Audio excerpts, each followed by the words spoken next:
महाराज मैं वृंदावन में तो मैं युवती हो गई, मगर मेरे दोनों बेटे ज्ञान और वैराग्य जर्जर हो गए। ये तो महाराज जर्जर ही है, वृद्ध हो चुके हैं, सारी शक्तियां इनकी क्षीण हो चुकी है ज्ञान वैराग्य की। तो नारद ने कहा मां मैं प्रयास करूं? बोले निसंदेह कोशिश करने वालों की कभी हार नहीं होती है, कोशिश करके जरूर देखें। नारद ने वेद का पाठ किया, वेदांत घोष किया, वेद ध्वनि की, गीता जी का पाठ किया। इतना करने के बाद भी भक्ति माता के दोनों बेटे करवट बदले ऐसे और मूर्छित हो गए। तब नारद ने कहा अब क्या करना चाहिए? मैंने वेद का पाठ किया है, वेदांत ध्वनि की है, वेदांत घोष की है, गीता जी का पाठ किया है, दोनों जर्जर के जर्जर हैं। तब नारद जी ने क्या कहा? हरि शरणम हरि शरणम। अब मैं भगवान की शरणागति स्वीकार करूंगा। देखो जब हमसे कोई काम ना बन पाए, बहुत कोशिश करें, मैं एक निवेदन कर रहा हूं अपने परिवारजनों से, हम अपनी तरफ से कोशिश करें काम को बनाने के लिए, लेकिन अगर हमारी काम ना बन पाए तब तो कह देना चाहिए भगवान अब आप जानो, बस अब मैं कुछ नहीं कर सकता, अब मेरी शक्ति से ये बाहर है।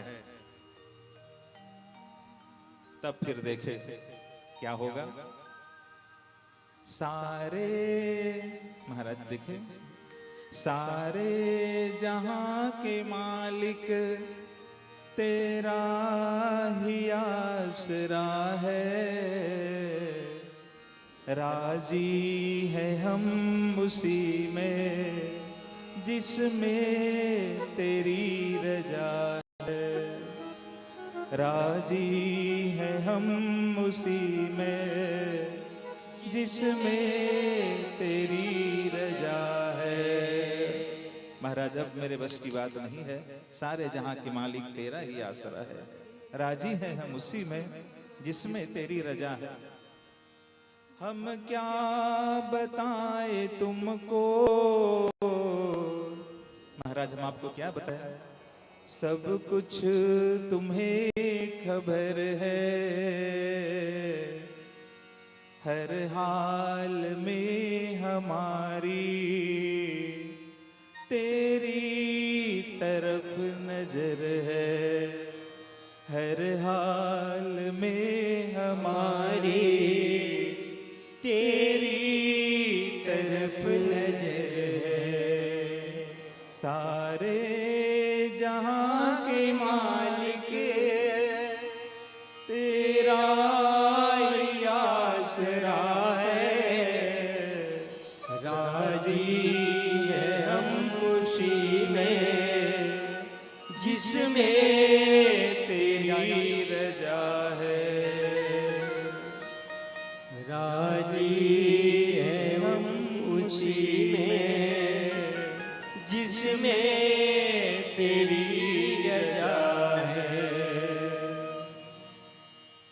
नारद ने कहा महाराज अब तो मेरे बस की बात नहीं है, राजी है हम उसी में जिसमें तेरी रजा है। प्रभु चाह में चाह मिलाने को भगवान की भक्ति कहते हैं, प्रभु चाह में चाह मिलाने को भगवान की भक्ति कहते हैं, बस जीते जी मर जाने को भगवान की भक्ति कहते हैं। मेरा मुझ में कुछ नहीं महाराज, मैं आपको अपने आप को आपके लिए आपके श्री चरणों में समर्पित करता हूँ। और यही भगवान का सूत्र भी है, रामचरितमानस पंचम सोपान सुंदर कांड दोहा क्रमांक 45 क्या लिखा हुआ है? श्रवण सुजस सुनियायऊ प्रभु भंजन भवभीर, त्राहि त्राहि आरति हरण शरण सुखद रघुवीर। गीता 18वां अध्याय मोक्ष संन्यास योग। भगवान का सूत्र क्या है? अरे जीव, जब तुमसे कोई काम ना बन पाए, तुम्हारी हिम्मत समाप्त हो जाए, तुम्हारी क्षमता समाप्त हो जाए, तो भी घबराने की बात नहीं है। मनसा वाचा कर्मणा मेरी शरणागति स्वीकार कर लो, मैं सारा कार्य सिद्ध कर दूंगा। बिनु विश्वास भगति नहीं, तही बिन द्रवहि न राम, राम कृपा बिनु सपने हो जीव न लह विश्राम। पूर्ण विश्वास के साथ अगर कोई जीव प्रभु के श्री चरणों में समर्पित हो जाए, गीता का 18वां अध्याय में भगवान ने स्वयं क्या कहा है, जरा ध्यान से सुने। सर्वधर्मान परित्यज्य, कौन कह रहा है? भगवान कृष्ण। सर्वधर्मान परित्यज्य मामेकं शरणं व्रज, अहं त्वा सर्वपापेभ्यो मोक्षयिष्यामि मा शुचः। ये कौन? भगवान कृष्ण स्वयं कह रहे हैं अर्जुन से। सर्वधर्मान परित्यज्य, अर्जुन सब धर्मों को छोड़कर मामेकं शरणं व्रज, तुम केवल मेरी शरणागति स्वीकार कर लो, मैं तुम्हारा सम कार्य सिद्ध कर दूंगा। लेकिन उसके लिए दृढ़ विश्वास चाहिए। बिनु विश्वास भगति नहीं, बिना विश्वास के भक्ति नहीं हो सकती। नारद ने कहा, महाराज अब तो मुझको केवल तेरा ही आसरा है। इसी बात को लेकर के आज बद्रिका आश्रम में चारों भाइयों से उनकी मुलाकात हुई थी। भक्ति माता के दुख को देखकर नारद जी दुखी हो गए थे। संतों का हृदय कैसा होता है? संत हृदय नवनीत समाना, नवनीत के समान कोमल होता है। भक्ति माता के दुख को देखकर नारद जी का हृदय पिघल गया। और आज चारों भाइयों ने कहा, भाई भाई वो है जो भाई के साथ हर हाल में खड़ा रहे। आज राम और भरत का आदर्श देखने को बहुत कम मिलता है। एक भाई ने तो पिता के आदेश स्वीकार करके महाराज 14 वर्ष तक रहकर वन में अपने आप को पिता के आदेश के लिए वन में तपाया। दूसरा वो भाई है जो राजमहल में रहकर अपने भाई के लिए, राजमहल में रहते रहते महाराज राम के लिए पूरा तपस्या करके जीवन समर्पित कर दिया। भाई का ऐसा आदर्श देखने को बहुत कम मिलता है। कदाचित वर्तमान में विचार किया जाए तो ऐसा लगता है कि क्या वर्तमान में ऐसा कुछ देखने को मिलेगा कि नहीं मिलेगा। कहाँ राम और भरत का आदर्श हमारे बीच है। गांव में एक कहावत है, पता नहीं इधर कहावत है कि नहीं मैं नहीं जानता, लेकिन एक कहावत मैंने बहुत सुनी है, आप भी शायद सुने होंगे। गांव की भाषा में कह दो, भाई बरोबर हित नहीं, आगे बोलो, भाई बरोबर बैरी नहीं, और भाई बरोबर बैरी नहीं। अगर भाई कहीं हित में उतर आए तो उनसे बड़ा हित ऐसी भी कोई नहीं, और अगर कहीं भाई दुश्मनी पर उतर जाए तो उनसे बड़ा दुश्मन भी कदाचित ढूंढने से भी नहीं मिलेगा। लेकिन कहाँ एक और राम और भरत का आदर्श है। एक भाई ने अपने भाई को अपना सर्वस्व समर्पित कर दिया। जब भगवान राम लक्ष्मण जी को शक्ति बाण लगी, घायल हो गए। भगवान राम जब विलाप करते हैं, लक्ष्मण जी के लिए रोते हैं भगवान राम, तो एक शब्द बोलते हैं, मिला ही न जगत सहोदर भ्राता। भाई ये समझ करके आंखें खोलो कि संसार में मिला ही न जगत सहोदर भ्राता। सगे भाई के समान संसार में और कोई नहीं जिससे खून का रिश्ता है। जब भगवान राम विलाप की इस बात को लेकर लक्ष्मण जी के सामने गदगद हो गए, आंख से अश्रु की धारा बह गई। मिला ही न जगत सहोदर भ्राता, सगे भाई दोबारा संसार में नहीं मिलता भाई, इसलिए आंखें खोलो। और आज भाइयों के बीच देखें तो महाराज जब स्नेह संबंध अच्छा होता है तभी घर स्वर्ग होता है। अगर भाइयों के बीच में विवाद हो जाता है, घर में कलह हो जाती है। आज वर्तमान में देखें क्या स्थिति देखने को मिलती है। हाय कैसा वक्त देखो आ गया, हाय कैसा वक्त देखो आ गया। खून अपना ही चोट पहुंचा रहा, खून अपना ही चोट पहुंचा पहुंचा रहा, हाय कैसा वक्त देखो आ गया, हाय कैसा वक्त देखो आ गया।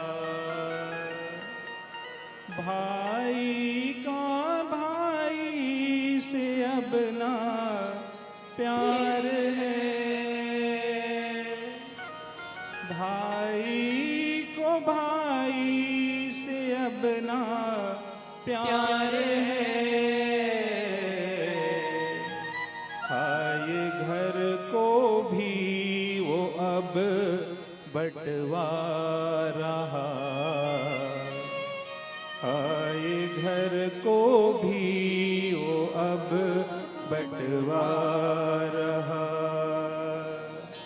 हाय कैसा वक्त देखो आ गया,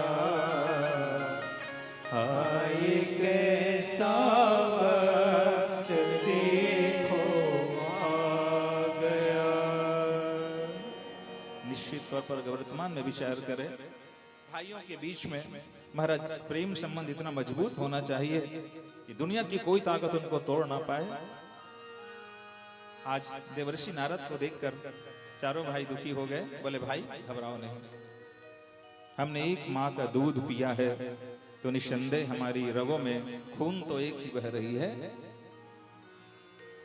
भाई तुम्हारे दुख को हम लोग दूर करेंगे।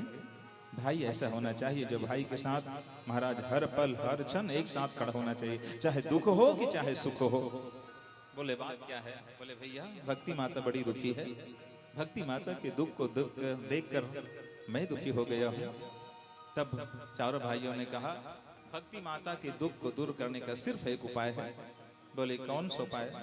एकम भागवतम शास्त्रम मुक्तिदानेन गर्जति। भक्ति माता के दुख को दूर करने के लिए सिर्फ भागवत महापुराण की कथा है, जिनको विधि पूर्वक श्रवण करना चाहिए। आपको प्रमाण दे रहा हूं, जरा ध्यान से कथा सुने। श्रीमद् भागवत महापुराण के बारे में स्वयं भगवान श्री कृष्ण ने क्या कहा है? अपने मुखार वृंद से भगवान बोले हैं, क्या बोले हैं? प्रविष्टोहम श्रीमद् भागवतारणवम।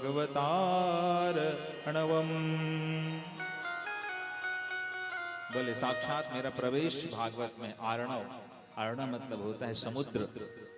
साक्षात भगवान कृष्ण का प्रवेश भागवत में है। और एक और निवेदन कर दो मेरे भाई, भगवान कृष्ण आज भी धराधाम में एक ऐसा स्थान है जिनको एक पग वो नहीं छोड़े। और कौन सा स्थान है जिसको एक पग भगवान नहीं छोड़ पाए? वृंदावन परित्यज्य पादमेकम न गच्छति। वृंदावन को त्याग करके मैं एक पग कहीं नहीं गया। एक तो भागवत को नहीं त्यागा हूं, दूसरा वृंदावन को नहीं त्याग सकता, कारण कि वृंदावन साक्षात भगवान का धाम है। और श्रीमद् भागवत महापुराण प्रविष्टो अहम श्रीमद् भागवत आर्णवम, साक्षात मेरा प्रवेश भागवत में है, ये भगवान कृष्ण ने कहा है। जहां पर भागवत की स्थापना होती है, भागवत की कथा होती है, महाराज मेरा प्रत्यक्ष निवास वहां पर होता है, ये स्वयं भगवान कृष्ण जी कहते हैं। तो फिर नारद ने कहा भैया हमें भागवत की कथा कौन सुनाएगा? चारों भाइयों ने कहा कि हम सुनाएंगे। हरिद्वार के पास आनंद नामक घाट पर महाराज दिव्य व्यासपीठ का निर्माण किया गया। चारों सनकादिक बैठते हैं व्यासपीठ पर, नारद जी मुख्य श्रोता बनते हैं। सारी नदियां, सारे तीर्थ, सारे पर्वत, सारे पहाड़, कुरुक्षेत्र, पुष्कर आदि सरोवर, सब वहां पर देव दानव मानव मूर्त रूप से उपस्थित होकर श्रीमद् भागवत महापुराण की कथा सुनने के लिए आते हैं। देखो भागवत की जो कथा है, भगवान की जो कथा है, आप कई बार सुने हैं और सुनते भी हैं, लेकिन मैं आप सबसे निवेदन कर रहा हूं, मान लो आपको 2 दिन का पुराना अखबार दे दिया जाए, केवल 1 दिन या 2 दिन का अखबार पढ़ते हैं रोज, 2 दिन का अखबार, पुराना अखबार आपको दे दिया जाए और कहा जाए पढ़ो कर, थोड़ा हेडिंग पढ़ेंगे, अरे बासी समाचार है, फेंको उधर, फेंक दोगे अखबार को, अरे तो परसों पढ़े समाचार, इसको आज पढ़ने की क्या आवश्यकता है। लेकिन भागवत की जो कथा है, पुराणों की जो कथा है, वो चिरंतर है, निरंतर है, शाश्वत है। कथा कई बार सुने हैं और सुनते ही हैं। और इसलिए महाराज तुलसीदास जी रामचरितमानस में क्या कहते हैं, हमारे कानों की विशेषता क्या है। तुलसीदास जी महाराज लिखते हुए कहते मानस में, जिन हरि चरित सुनी नहीं काना, जिन कानों से भगवान की कथा नहीं सुनी जाती, वो कान क्या है। जिन हरि चरित सुनी नहीं काना, श्रवण रंध्र यही भवन समाना। इसकी विशेषता ये है, इनसे भगवान की कथा सुने। अगर कथा नहीं सुने तो ये कान नहीं, फिर का है वह सांप की बिला, कोई काम आने वाला नहीं है। भगवान ने जो इंद्रियां दी है उनका सदुपयोग करे। कान की विशेषता तो ये है, हम अनवरत भगवान की कथा सुने। बोलिए वृंदावन बिहारी लाल की जय, भागवत महापुराण की जय। संतन के संग लाग रे, तेरी अच्छी बनेगी। संतन के संग लाग रे, तेरी अच्छी बनेगी। संतन के संग लाग रे, तेरी अच्छी बनेगी। संतन के संग लाग रे, तेरी अच्छी बनेगी। संतन के संग लाग रे, तेरी अच्छी बनेगी। अच्छी बनेगी तेरी बिगड़ी बनेगी। अच्छी बनेगी तेरी बिगड़ी बनेगी। अच्छी बनेगी तेरी बिगड़ी बनेगी। अच्छी बनेगी तेरी बिगड़ी बनेगी। हरि सुमिरन में लाग रे, ओ हरि सुमिरन में लाग रे, तेरी अच्छी बनेगी। संतन के संग लाग रे, तेरी अच्छी बनेगी।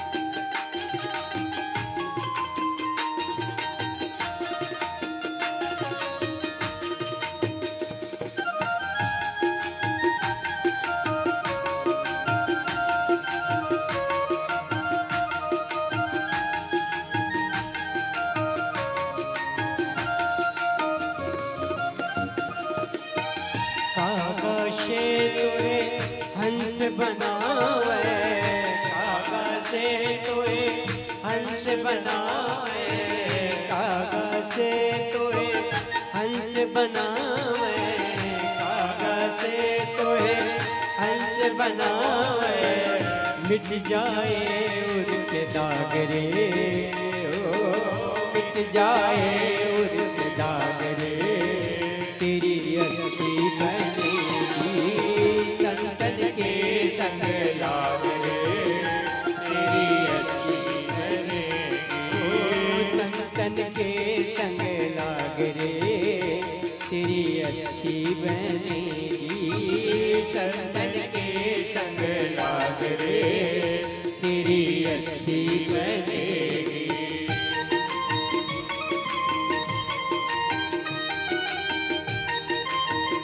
ऐसे नहीं, दोनों हाथ ऊंचा करके ताली की सेवा करते हुए।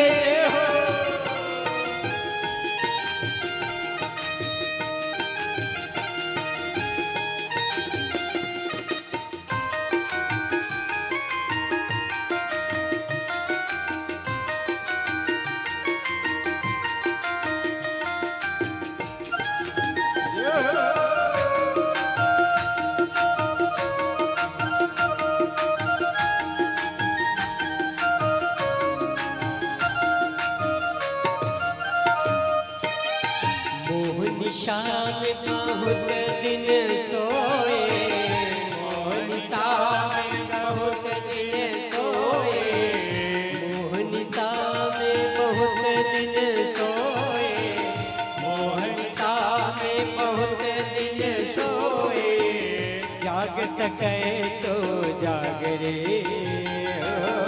जाग सके तो जाग रे, तेरी अच्छी बनेगी संतन के संग लाग रे, तेरी अच्छी बनेगी संतन के संग लाग रे, तेरी अच्छी बनेगी संतन के संग लाग रे, तेरी अच्छी बनेगी।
और अच्छा, आप सभी से प्रश्न है, संत किसको कहते हैं? संतन की संग लाग रे तेरी अच्छी बनेगी, पर संत किसको कहते हैं? संत कौन है? संत वह नहीं है जो चंदन लगा लिए, दाढ़ी बना लिए, कट्ठा पहन लिए, भगवा वस्त्र धारण कर लिए, वह संत नहीं हो सकते। तो संत कौन है? संत वह है जिसकी आंखों में अमृत हो, जिसकी वाणी में मिठास हो, जिसकी हृदय में प्राणी मात्र के लिए प्रेम हो, करुणा हो, जिसके जीवन में ऋषियों के प्रति, संतों के प्रति सम्मान हो। चाहे वह कोई भी वस्त्र पहनता हो, वह देसी हो तो, वह विदेशी हो तो, वह काला हो तो, वह गोरा हो तो, वह संत है। संत की परिभाषा अनंत है, और संत हमेशा दूसरों के लिए और राष्ट्र के लिए जीता है। संत उसको कहते हैं। संतन के संग लाग रे हो तेरी अच्छी बनेगी, संतन के संग लाग रे तेरी अच्छी बनेगी, संतन के संग लाग रे तेरी अच्छी बनेगी, संतन के संग लाग रे तेरी अच्छी बनेगी, तेरी अच्छी बनेगी, तेरी अच्छी बनेगी, तेरी अच्छी बनेगी, तेरी अच्छी बनेगी, तेरी अच्छी बनेगी। हरे संतन के संग लाग रे तेरी अच्छी बनेगी। बोलिए वृंदावन बिहारी लाल की जय हो। भगवत भक्तों, श्रद्धामयी, करुणामयी, वात्सल्यमयी माता बहनों, प्यारे प्यारे बाल गोपालों, महाराज सुत जी कथा वर्णन करते हैं बले ऋषियों। अब चारों संकादिक व्यासपीठ पर विराजमान होते हैं। कौन कौन? शक, सनंदन, सनातन और सनत कुमार। सब कथा सुनने के लिए वहां पर आए। देव, दानव, मानव सब कथा सुनने के लिए आए। और जो लोग कथा सुनने के लिए नहीं आ पाए थे, उन्हें जाकर के भृगु ऋषि ने बुला करके लाया। चलो भाई, गंगा के तट पर कथा हो रही है, चारों संकादिक कथा कह रहे हैं, भागवत महापुराण की कथा सुनेंगे। अब कथा आरंभ होती है कहां से? तुंगभद्रा नदी के किनारे अनुपम नामक नगर में एक ब्राह्मण रहता था। ब्राह्मण का नाम आत्मदेव था। कथा जरा ध्यान से सुने, कई बार आपने कथा सुनी है। पत्नी का नाम धुंधली, गृह कार्य में दक्ष थी, कृपण स्वभाव की थी। कृपण मतलब कंजूस, और पति से लड़ाई करने वाली थी। बात बात में कलह करती थी धुंधली। संतान कोई भी नहीं था उनके घर। संतान के लिए महाराज ने यज्ञ किया, तप किया, दान किया, मगर उसका प्रतिफल संतान के रूप में प्राप्त नहीं हो पाया। अच्छा, आपने बहुत सारी कथाएं सुनी हैं। सीधे आपसे बातचीत करते करते कथा को आगे बढ़ा रहा हूं। चाहे भगवान सत्यनारायण की कथा हो, चाहे श्रीमद् भागवत महापुराण की कथा हो, या किसी और पुराण की कथा हो, ईमानदारी के साथ बताना, ब्राह्मणों के बारे में हमने जो कथाएं सुनी है, मैं आपसे सुनना चाहता हूं, आज तक आपने क्या सुनी है ब्राह्मणों के बारे में कथा में? 2 शब्द कह रहा हूं, उसमें एक चयन करके बताना। एक अमीर ब्राह्मण पहला, और एक दूसरा है, अब मैं नहीं बोलूंगा, बिना बोले ही आपने उत्तर दे दिया तो बोलने के लिए गुंजाइश ही कहां रहा? बोलो क्या सुने हैं? अच्छा, भगवान सत्यनारायण की कथा भी आपने सुनी है, तो सही सही बताओ, सत्यानंद नाम का ब्राह्मण एकदम पैसा वाला था कि गरीब था? सत्यानंद ब्राह्मण भी गरीब था। ब्राह्मणों के बारे में अक्सर हमने ये कथाएं सुनी है, एक गरीब ब्राह्मण, ऐसे सुने हैं? पक्का सुने हैं। लेकिन मैं निवेदन करूं, शायद ये आत्मदेव नाम का ब्राह्मण इनका अपवाद रहा होगा। ये पैसा वाला था भाई, पैसे की कोई कमी नहीं थी। मगर एक बात याद रखना, संसार में हर एक मनुष्यों की कामना पूर्ण हो जाए ये जरूरी नहीं है। हर किसी को यहाँ मुकम्मिल जहां नहीं मिलता, हर किसी को यहाँ मुकम्मिल जहां नहीं मिलता, कहीं जमी तो कहीं आसमां नहीं मिलता। हर आदमी के जीवन में कोई न कोई कमी जरूर रह जाती है। आत्मदेव ब्राह्मण के पास धन की कमी नहीं थी, पत्नी कर्कशा स्वभाव की थी, केवल एक चीज की कमी रह गई, ना पुत्रो ना पिवा पुत्री ततश्चिंता तुरो भृशम। न तो बेटा था न बेटी थी। संतान के अभाव में महाराज आत्मदेव बहुत दुखी रहता था। जब वो वृक्ष लगाता महाराज, उस वृक्ष में फल नहीं लगता था। गाय वो पाल करके रखता, गाय भी संतान नहीं देती थी। जब पितरों को तर्पण करते आत्मदेव, पितरों ने सवाल किया, आत्मदेव तुम हमें तर्पण कर रहे हो बेटा, लेकिन तुम्हारे बाद हमको तर्पण कौन करेगा? बेचारा निरुत्तर हो जाता, चुप हो जाता आत्मदेव ब्राह्मण। तब बेचारा एक दिन निराश हो करके घर को छोड़कर चला गया कि अब मैं जा करके आत्महत्या कर लूंगा, इस देह को त्याग कर दूंगा। मरने के लिए जंगल चले गए आत्मदेव ब्राह्मण। जैसे जंगल में गए, महाराज एक सन्यासी से उनकी मुलाकात हो जाती है। सन्यासी ने पूछा, तुम कौन हो? बोले, महाराज मेरा नाम आत्मदेव। इस बियाबान जंगल में क्या कर रहे हो आत्मदेव? बोले, महाराज दुखी होकर के जंगल आया हूं, इस देह का त्याग कर दूंगा, आत्महत्या कर लूंगा महाराज, मर जाऊंगा। बोले, क्यों? कारण क्या है बताओ तो जरा, क्यों मरना चाहते हो? भगवान ने इतनी अच्छी जिंदगी दी है, इस जिंदगी का दुरुपयोग नहीं करो, सदुपयोग करो। बोले, महाराज मैं दुनिया का सबसे दुखी प्राणी हूं। सन्यासी ने पूछा, क्यों? बोले, महाराज कोई संतान नहीं है। बोले, सन्यासी ने पूछा, एक बात बताओ तुम्हारा नाम क्या है? महाराज आत्मदेव। बोले, आत्मदेव क्या संसार में जिनके संतान है वो सुखी है कि नहीं है? अच्छा प्रश्न किया।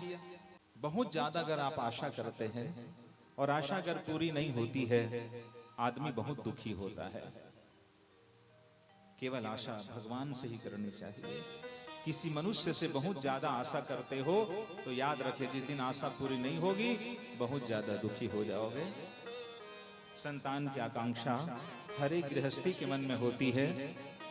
विवाह के पश्चात अगर फूल ना खिले, संतान ना मिले तो लोग तरह तरह की बात करते हैं।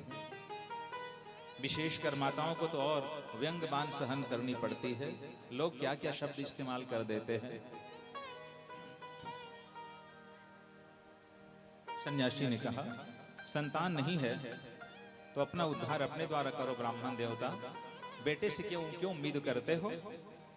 मैं कह रहा हूं, गीता के 6वें अध्याय घर जाकर देखना क्या लिखा है। उद्धरेत आत्मनाम नात्मनाम वशादयेत।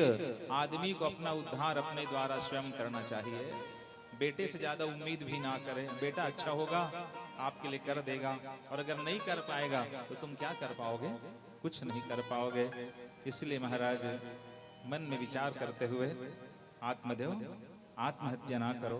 संतान नहीं है तो भगवान की कृपा समझो।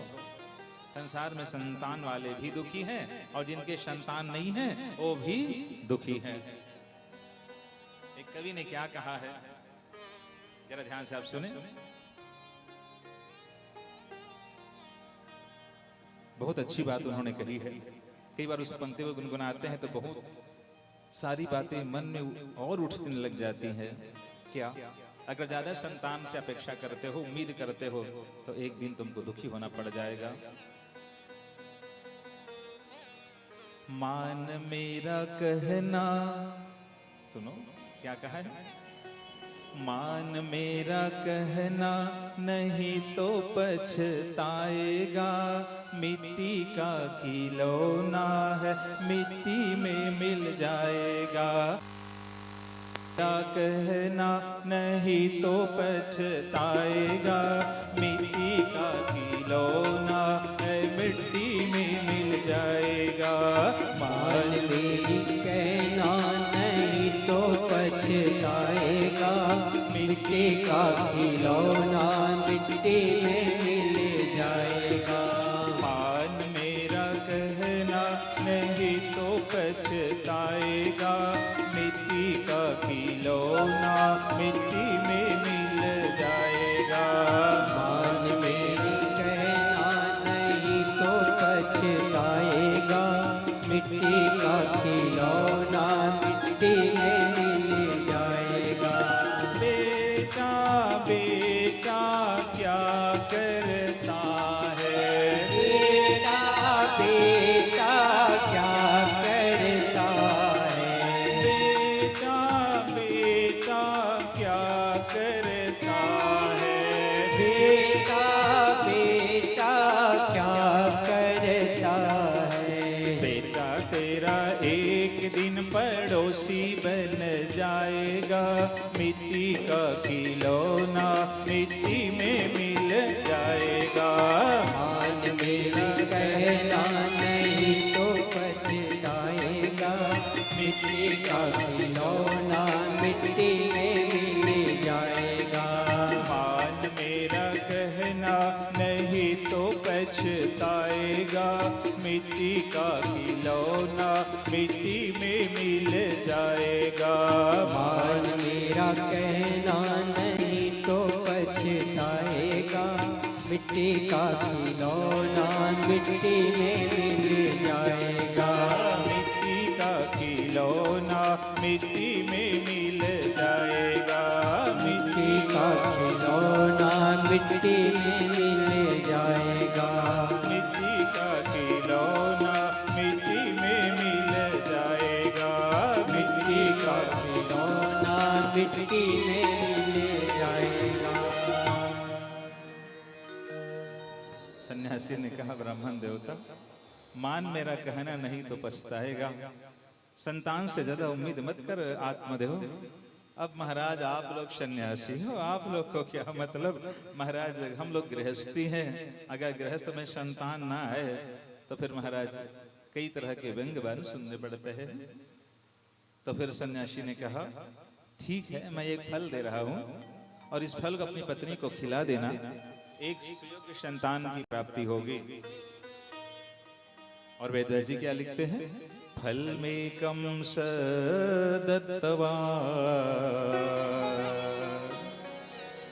बोले एक फल दिया, लेकिन मैं निवेदन करूं आप सबसे ईमानदारी के साथ, उस फल का भागवत महापुराण में नाम नहीं दिया गया है। ऐसा जरूर लिखा है वेद व्यास ने। क्या लिखा है? फल मेकम स दत्तवान, एक फल दिया सन्यासी ने। लेकिन फल का नाम आम का फल है कि सेव का फल है कि नारियल का फल है कि केले का फल है, उस फल का नाम भागवत महापुराण में नहीं दिया गया है। और मेरे भाई बहन, आप सब जरा ध्यान से कथा सुने। जो सन्यासी के पास भाई कौन सा फल रहेगा? जो संसार कथा कह रहे हैं, सुन रहे हैं, कल किनके साथ कौन सी घटना घट जाए इसे कोई नहीं जानता ईश्वर के अलावा।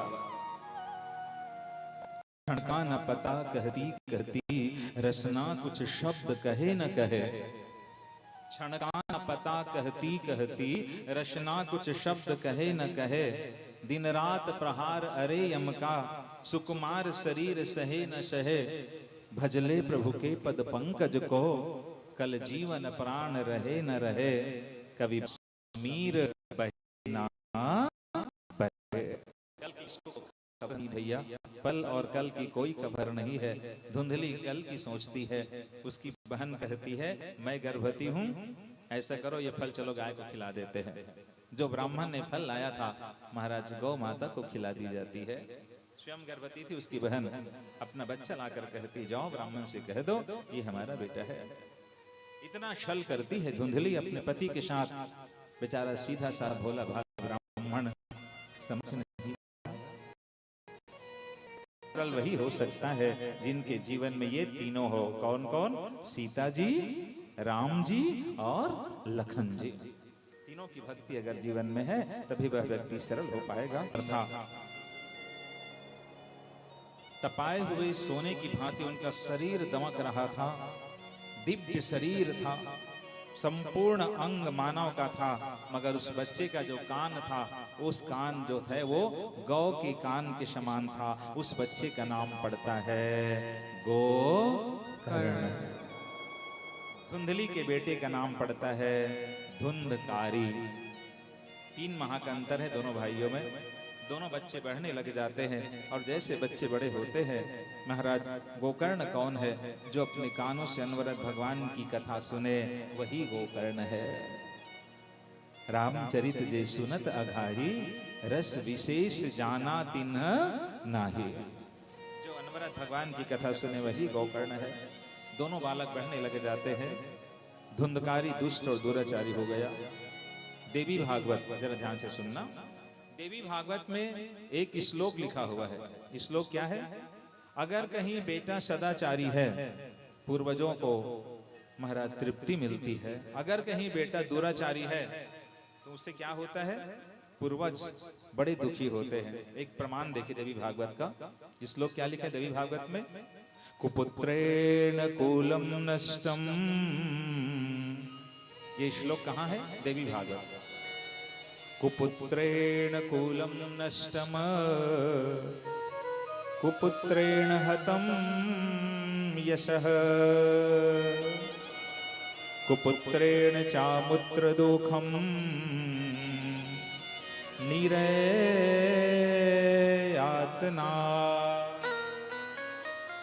कुपुत्र से आदमी का कुल नष्ट हो जाता है। कुपुत्र से आदमी का यश नष्ट हो जाता है। कुपुत्र से व्यक्ति को नरक की यातना भुगतना पड़ता है। और फिर कुपुत्र निरयातना कुपुत्रेण चामुत्रन। महाराज कुपुत्र से कुल का नाश हो जाता है। आप मन एक बात बताओ, मान लो गधा के 100 जन बेटा रही ते मन काय करही और शेर के 1 बेटा रही ते काय करही? खैर उत्तर मिल गए। अरे गधा के 100 बेटा रही और सिल लोढ़ा लाद के बेचे पर ले गई। शेर का 1 बेटा कहा था कि पुत्र नहीं है, अपना उद्धार अपने द्वारा स्वयं करो। आज सन्यासी की बात उसके जेहन में गूंजने लग जाती है। आत्मदेव सोचा को न कुसंगति पाई नसाई। कुसंगति से किसका नाश नहीं होता। बोले इस पुत्र को त्याग कर देना चाहिए। महाराज पिताजी घर छोड़कर चले गए। भागवत महापुराण के 10वें स्कंद के रास पंचाध्यायी का महाराज पाठ करते करते पिता ने देह त्याग कर दिया। एक दिन भाई ने देखा, गोकर्ण ने, कि भाई जो है वो तो दुष्ट और दुराचारी है, 5 गणिकाओं के साथ रहता है। और आप मन भी एक बात बताना, संगति के प्रभाव और कुसंगति के प्रभाव में काकर प्रभाव जल्दी पड़ते हैं? चलो बोलो अब। संगति के प्रभाव और कुसंगति के प्रभाव में काकर प्रभाव जल्दी पड़ते हैं। कहीं एक आध जन कहीं छोड़ दिस ना, सीसी वाले भाई मना कल से सीसी नहीं पियन जी, ऐसे कहीं बोल दिस, और 2 दिन बाद एक जन संघारी आ गए और कहीं बोल दिस ना, अरे चल न यार आज भर, ऐसे कहूं कि सोच ले, कितना बड़ा संकल्प करने वाला क्यों ना हो, महाराज संकल्प भी टूट जाता है। कुसंगति का प्रभाव बहुत जल्दी पड़ता है। इसलिए क्या कहा गया है, को न कुसंगति पाई नशाई। कुसंगति में किनका नाश नहीं होता। गोकर्ण भी घर छोड़कर चले गए। एक दिन अपनी माँ से कहा, माँ मुझको पैसा दो। जितना पैसा था सब घर का बर्बाद कर दिया 5 गणिकाओं के चक्कर में। अब माँ कहती है, बेटा अब पैसा मेरे पास नहीं है। अपनी माँ को खूब डांटे। एक दिन उसकी माँ उनके डर से घर के कुएं में जाकर गिर गई और गिर करके माँ मर गई। माँ मर गई, बाप चला गया, भाई चला गया। अब 5 गणिकाओं के साथ धुंधकारी रहने लगा। गणिकाओं को खुश करने के लिए धुंधकारी ने चोरी करना आरंभ किया। चोरी करके आभूषण लाता, उनको खुश रखता 5 गणिकाओं को। लेकिन मैं एक निवेदन करूं व्यासपीठ से बैठकर, संसार में प्रत्येक मानव को खुश नहीं किया जा सकता। एकदम सत्य है। चाहे आप लाख कोशिश कर लो, संसार के सभी मानव को संतुष्ट नहीं किया जा सकता। कोई न कोई आपसे असंतुष्ट जरूर होगा, लेकिन भगवान को बहुत जल्दी खुश किया जा सकता है। आदमी को खुश करना मुश्किल है, मगर भगवान को खुश करना एकदम सरल है। मगर हम लोग उल्टा करते हैं, आदमियों को खुश करने में लगे रहते हैं और भगवान की ओर ध्यान नहीं दे पाते हैं। महाराज गणिकाओं के लिए बहुत किया, मगर गणिकाएं संतुष्ट नहीं हो पाई। गणिकाएं सोचती है ये रोज चोरी करके लाता है, किसी दिन कहीं पकड़ में आ गए, इनके साथ हम भी लपेटे में आ जाएंगी। 5 गणिकाओं ने मिलकर धुंधकारी की हत्या की योजना बनाई। कैसी योजना बनाई? मध्य रात्रि की वेला में, जरा ध्यान से कथा सुने, धुंधकारी की हत्या करने के लिए गला दबाई 5 की 5 गणिकाएं। प्राण नहीं छूटा। मेरे भाई बहन एक बात याद रखना, एक कहावत है, कहावत बिल्कुल सत्य भी है। करनी दिखे कत्का बेर, चलो करनी दिखे मरनी के बेर। जितने हम कर्म किए रहते हैं, मरने के पहले भगवान सबको दिखा देते हैं, देख रहे जीव तूने यहाँ ऐसा ऐसा कर्म किया है। 5 गणिकाओं ने गला दबाकर हत्या करने की योजना बनाई, प्राण नहीं छोटा। और एक निवेदन कर रहा हूं, जो आदमी अतिशय दुराचारी होता है, बहुत ज्यादा पाप करता है, उनका प्राण सरलता से नहीं छूटता है। गरुड़ पुराण में लिखा है, कभी अवसर मिले तो गरुड़ पुराण बिल्कुल ध्यान से सुनना। गरुड़ पुराण में आदमी के जीवन की जन्म से लेकर के देह त्याग करने की सारी प्रक्रिया को बहुत विस्तार से समझाया गया है। गरुड़ पुराण में कहा गया है, क्या जो आदमी अतिशय दुराचारी होता है, अतिशय पापी होता है, उनका प्राण कहां से छूटता है और पुण्यात्मा जीव के प्राण कहां से छूटते हैं, ये दोनों की चर्चा गरुड़ पुराण में है। वो कथा आपको सुना देता हूं। जो बहुत ज्यादा पापी होता है, दुराचारी होता है, उनका प्राण छूटता है नाभि के नीचे के भाग से। और किसी आदमी का प्राण अगर नाभि के नीचे के भाग से छूटे, आप पक्का जान लेना आदमी की दुर्गति ही होती है। पुण्यात्माओं का जीव कहां से छूटता है? इनके ऊपर के भाग से, गले के ऊपर के भाग से, मुख से, नाक से, आंख से, कान से। और एक वीआईपी गेट है, वो हम लोग के लिए नहीं है, वो वीआईपी गेट योगियों के लिए है। ब्रह्मांड से योगियों का प्राण छूटता है, ब्रह्मांड से पुण्यात्माओं का प्राण छूटता है, मुख से, आंख से, कान से। कभी कभी आपने देखा होगा कई लोग देह त्याग करते हैं तो मुंह खुला रह जाता है। मुंह से जब प्राण छूटता है ना तो मुंह खुला हो जाता है। किसी की आंख अगर कहीं आंख से प्राण छूटती है, आदमी का आंख ऐसे चंद्रस लग जाता है, और किसी का प्राण छूटता है कान से। पुण्यात्माओं का प्राण छूटता है ऊपर के द्वार से, पापियों का प्राण छूटता है नीचे के मार्ग से।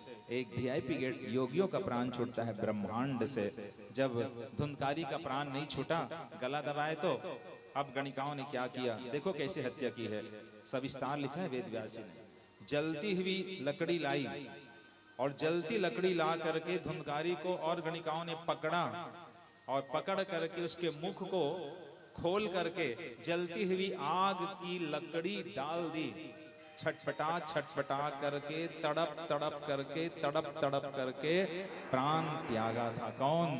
धुंधकारी। आप एक बात बताएं, मुखाग्नि किसको दी जाती है? जीते जी आदमी को कि मृत आदमी को?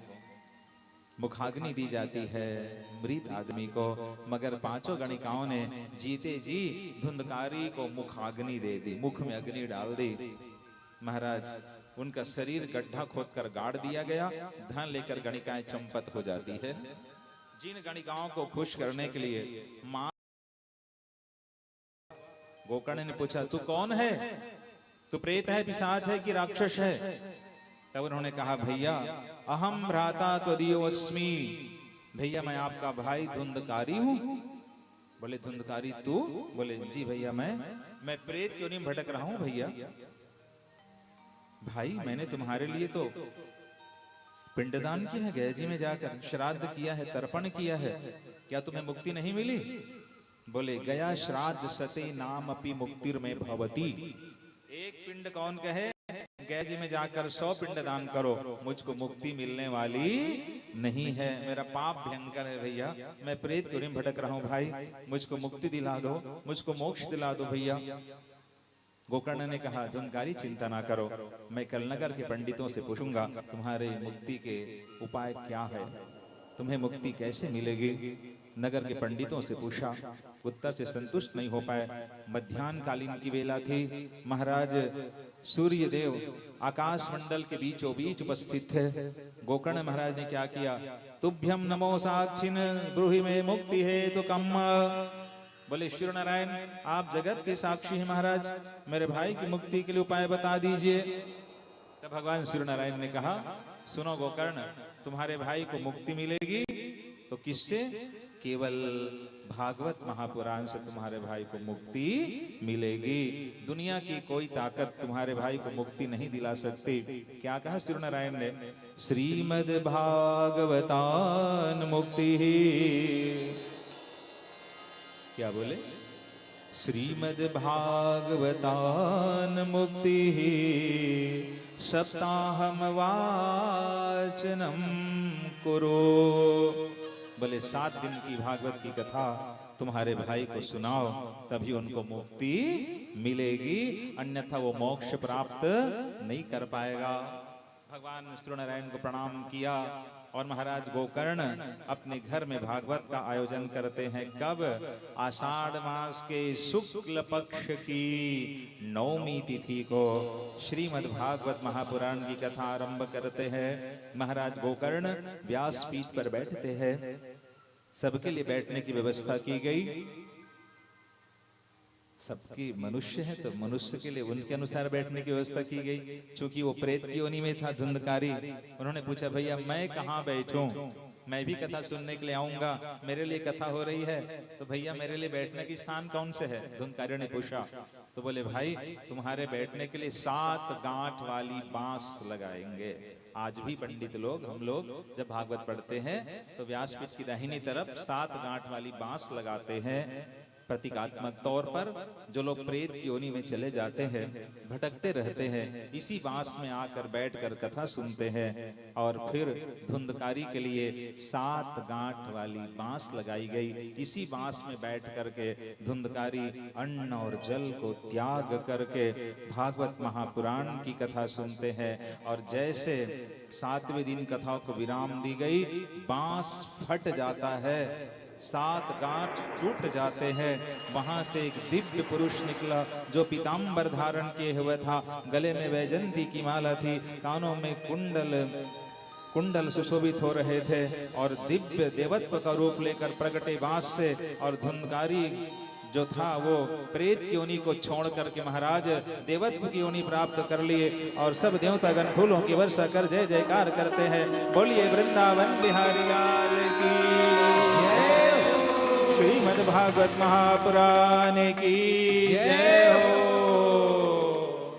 धुंधकारी देखते देखते महाराज दिव्य देह धारण करते हैं, वैजंती की माला, कानों में कुंडल, और प्रमाण क्या है भागवत महापुराण में, सीधे आए और आकर गोकर्ण को हृदय से लगाया। धन्या तो भागवती वार्ता। और क्या कहते हैं भैया, आपकी भागवत की कथा को धन्य है। धन्या तो भागवती वार्ता, प्रेत पीड़ा विनाशिनी, सप्ताहो अपि तथा धन्यः, कृष्णलोक फलप्रदः। धन्य भागवत की कथा को धन्य है जिन्होंने आज मुझको प्रेत की योनि से मुक्त कर दिया, मैं देवत्व की योनि प्राप्त कर लिया। सबके देखते देखते धुंधकारी के लिए विमान आया। विमान पर बैठ करके महाराज सशरीर धराधाम को छोड़कर भगवान के धाम गोलोक धाम जाते हैं। बोलिए वृंदावन बिहारी लाल की जय, भागवत महापुराण की जय। श्री राधे गोविंदा मन भजले हरि का प्यारा नाम है। गोपाला हरि का प्यारा नाम है। नंद लाला हरि का प्यारा नाम है। श्री राधे गोविंदा मन भजले हरि का प्यारा नाम है। श्री राधे गोविंदा मन भजले हरि का प्यारा नाम है। श्री राधे गोविंदा मन भजले हरि का प्यारा नाम है। श्री राधे गोविंदा मन भजले हरि का प्यारा नाम है। गोपाला हरि का प्यारा नाम है। नंद लाला हरि का प्यारा नाम है। गोपाला हरि का प्यारा नाम है। नंद लाला हरि का प्यारा नाम है। श्री राधे गोविंदा मन भजले हरि का प्यारा नाम है। श्री राधे गोविंदा मन भजले हरि का प्यारा नाम है।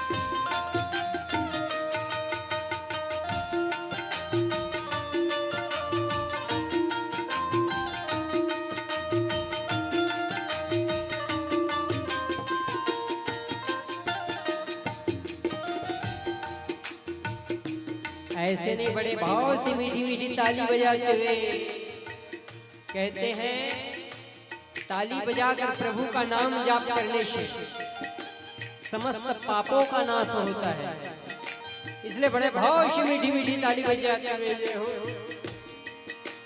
मोर मुकुट सिर गले पे माला, केसर तिलक लगावे, केसर तिलक लगावे। मोर मुकुट सिर गले पे माला, केसर तिलक लगावे, केसर तिलक लगावे। मोर मुकुट सिर गले पे माला, केसर तिलक लगावे, केसर तिलक लगावे। मोर मुकुट सिर गले पे माला, केसर तिलक लगावे, केसर तिलक लगावे। वृंदावन की कुंज गगन में, वृंदावन की कुंज गगन में सबको नाच नचावे, हाँ सबको नाच नचावे। श्री राधे गोविंदा मन भजले हरि का प्यारा नाम है। श्री राधे गोविंदा मन भजले हरि का प्यारा नाम है।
जानते हैं भजन क्या है?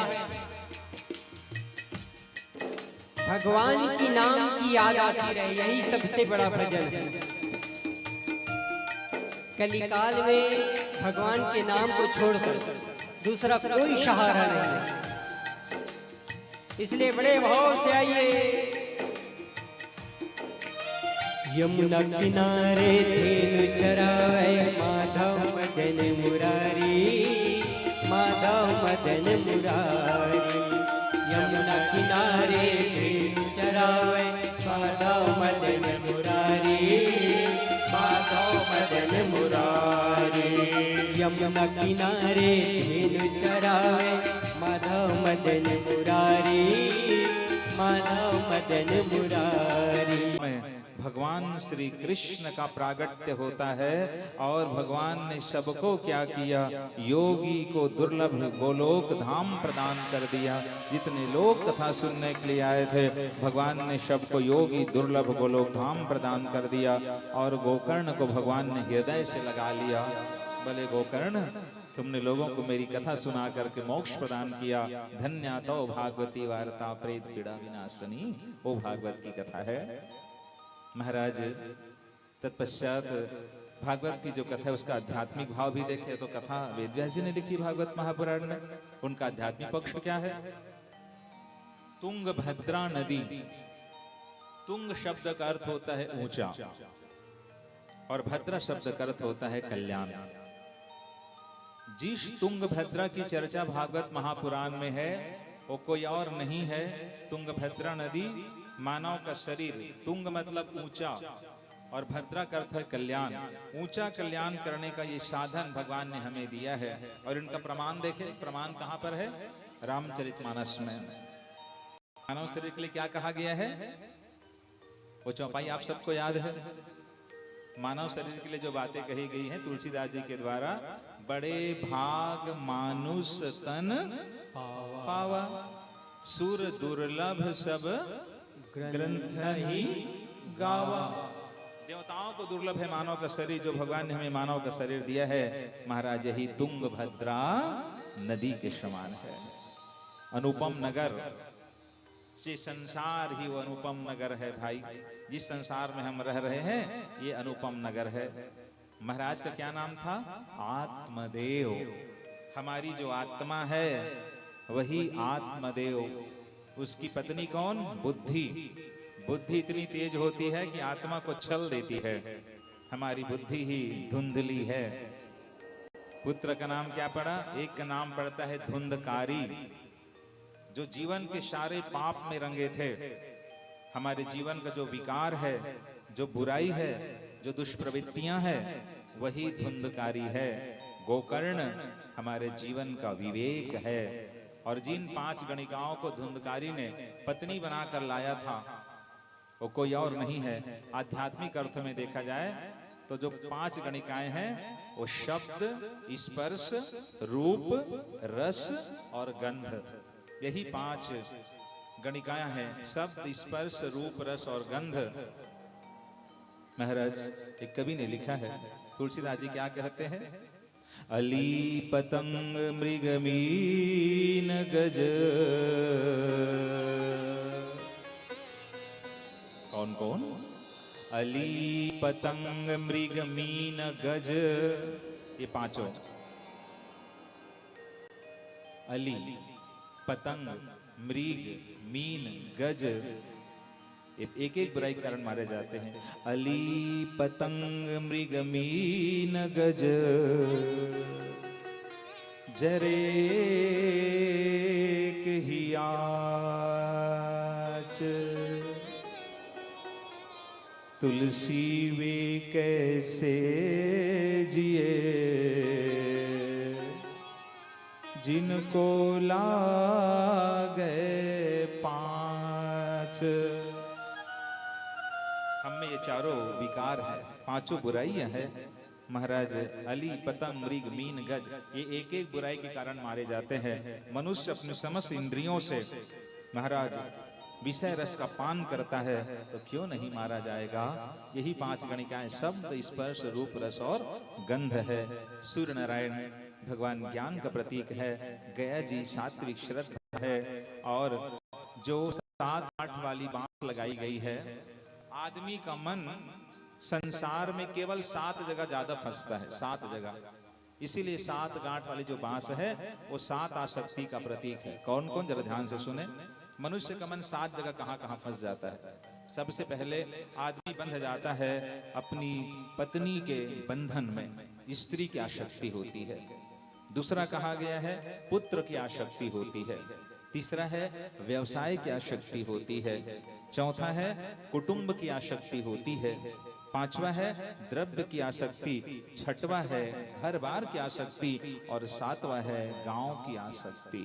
इन 7 जगह ही आदमी का मन फंस जाता है। यही 7 गांठ वाली बांस है। और प्रमाण क्या है? वेदव्यास जी श्लोक क्या लिखते हैं? भिद्यते हृदय ग्रंथि छिद्यन्ते सर्व संशयाः। जब भागवत की कथा सुनते हैं तो 7 गांठ यहाँ लगी हुई है महाराज। भिद्यते हृदय ग्रंथि, हृदय में जो ग्रंथि है वो टूट जाती है और आदमी को मोक्ष प्राप्त होता है। ये भागवत महापुराण की कथा है। अब कुछ और निवेदन भागवत कहने और सुनने के बारे में कह दूं। वक्ता और श्रोताओं के लिए बातें कही गई हैं। कौन कौन सी? श्रीमद् भागवत का आयोजन किस माह में करना चाहिए? आज भी बहुत सारे लोगों के मन में जिज्ञासा होती है कि किस माह में महाराज भागवत की कथा का आयोजन करें। तो जरा ध्यान से आप सुने। 6 माह भागवत की कथा के लिए सबसे उत्तम माना गया है। कौन कौन सा? आषाढ़, सावन, भादो, कुंवार, कार्तिक, अघ्न। और अभी कौन सा महीना चल रहा है? हम लोग फास्ट है ना, कलयुगी मन के हरण तकर से हम लोग 2 कदम आगे रहने वाले हैं, अतिशय फास्ट हैं। अभी वैशाख माह चल रहा है। ये 6 माह सबसे उत्तम माने गए हैं। कौन कौन? आषाढ़, सावन, भादो, कुंवार, कार्तिक, अघ्न, ये 6 महीना। लेकिन वेदव्यास जी कहते हैं जब आपको भागवत सुनने की इच्छा हो तब आप भागवत की कथा का आयोजन करें। इस बात को एकदम सरल शब्दों में रख दूं आपके सामने। हम लोग अच्छे काम करते हैं, घर बनाते हैं, विवाह करते हैं, तो पंडितों के पास जाकर के मुहूर्त पूछते, महाराज गृह प्रवेश का मुहूर्त बताओ, पूछते हैं कि नहीं? विवाह का मुहूर्त क्या है महाराज? पंडित और पंचांग देखकर बताते हैं कि ये गृह प्रवेश का मुहूर्त है और ये विवाह का मुहूर्त है, पाणी ग्रहण की ये वेला है। लेकिन सही सही बताओ एकदम ईमानदारी के साथ। एकाझन चोर मन पंडित मन के पास जाके पूछते का महाराज ऐसे मुहूर्त निकाल, 4 नेटिया टोट डराऊं बोल बोल। क्या वो लोग जाते हैं पंडितों के पास मुहूर्त पूछने? नहीं, हम लोग अच्छे काम के लिए मुहूर्त की तलाश करते हैं, लेकिन बुरे काम के लिए कोई मुहूर्त की तलाश नहीं की जाती। शुभस्य शीघ्रम, शुभ काम को शीघ्र कर लेना चाहिए। जिस माह में कथा सुनने की इच्छा हो, भगवान की कथा तो सुनी जाती है किसी भी माह में, लेकिन 6 माह जो है वो सकाम के लिए बातें कही गई है। फिर भागवत की कथा का आयोजन कहाँ करें? तो सुने ध्यान से। सबसे पहले कहा गया है किसी तीर्थ स्थान में जा करके भागवत कहे और भागवत सुने। जितने तीर्थ हमारे देश में है, दुनिया में है, उस तीर्थ में जाए और जाकर भागवत का आयोजन करे।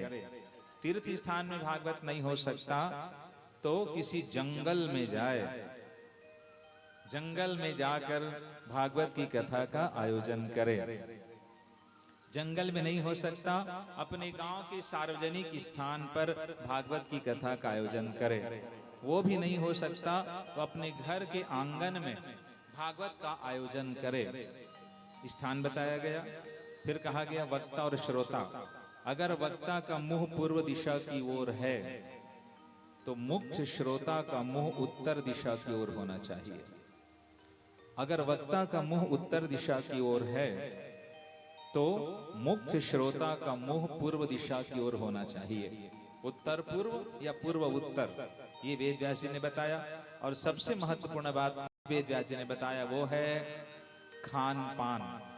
भागवत कहने वाले पंडित को और मुख्य श्रोता का खान पान कैसा होना चाहिए?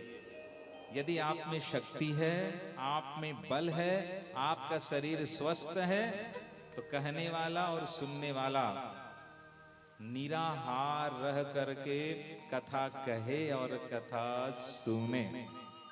अगर शरीर स्वस्थ है भाई, तब भाई।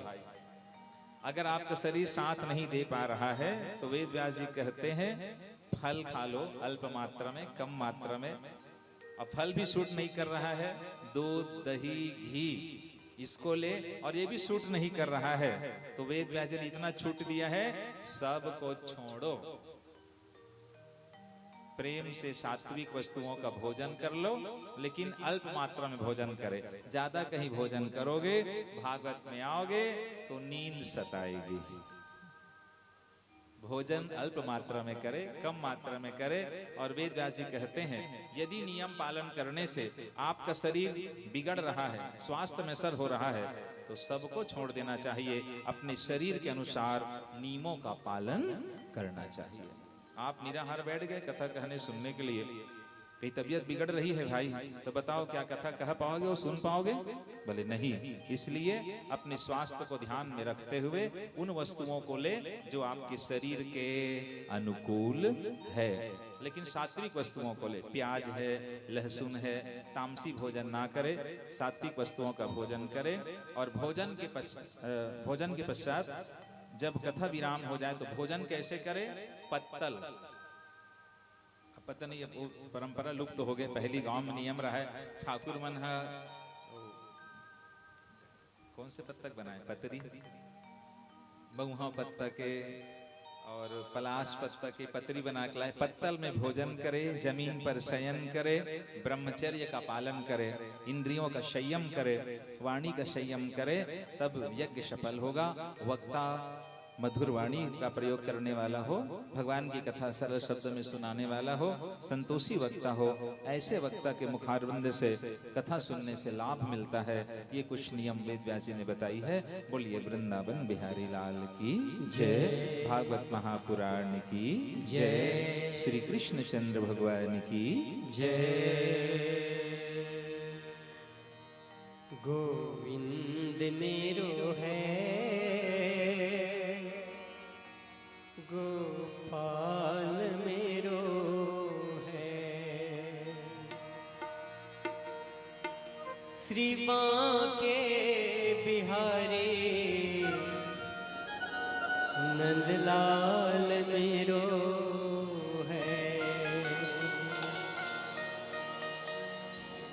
गोविंद मेरो है, गोपाल मेरो है, गोविंद मेरो है, गोपाल मेरो है, गोविंद मेरो है, गोपाल मेरो है, गोविंद मेरो है, गोपाल मेरो है, श्री बांके बिहारी नंदलाल मेरो है, श्री बांके बिहारी नंदलाल मेरो है, श्री बांके बिहारी नंदलाल मेरो है, श्री बांके बिहारी नंदलाल मेरो है।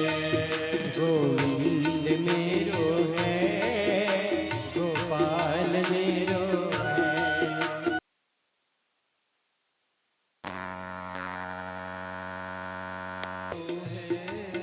गोपाल मेरो है, श्री बांके बिहारी नंदलाल मेरो है, श्री बांके बिहारी नंदलाल मेरो है, श्री बांके बिहारी नंदलाल मेरो है, श्री बांके बिहारी नंदलाल मेरो है।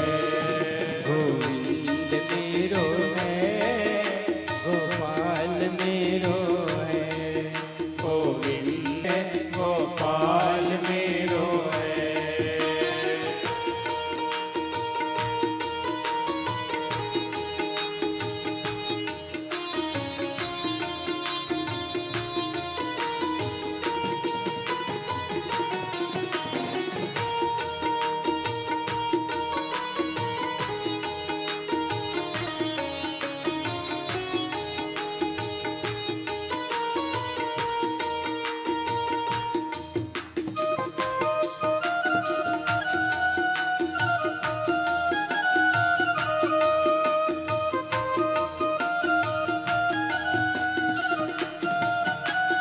धारी गिरधारी श्याम वनवारी, मेरो राधा रमण गिरधारी, गिरधारी श्याम वनवारी, गिरधारी श्याम वनवारी, गिरधारी श्याम वनवारी, गिरधारी श्याम वनवारी, गिरधारी श्याम वनवारी, मेरो राधा रमण गिरधारी, गिरधारी श्याम वनवारी, मेरो राधा रमण गिरधारी, गिरधारी श्याम वनवारी,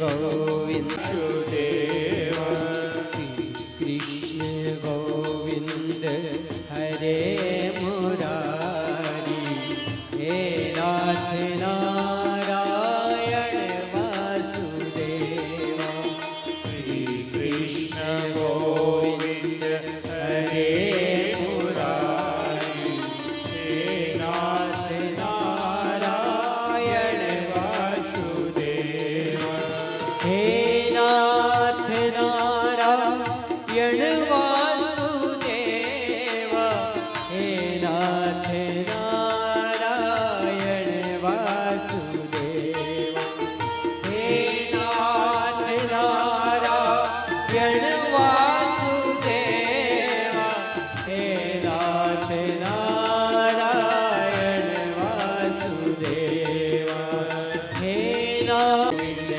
हरे मुरारी हे मुरारी हे नाथ नारायण वासुदेवा हे नाथ नारायण वासुदेवा हे नाथ नारायण वासुदेवा हे नाथ नारायण वासुदेवा हे नाथ नारायण वासुदेवा हे नाथ नारायण वासुदेवा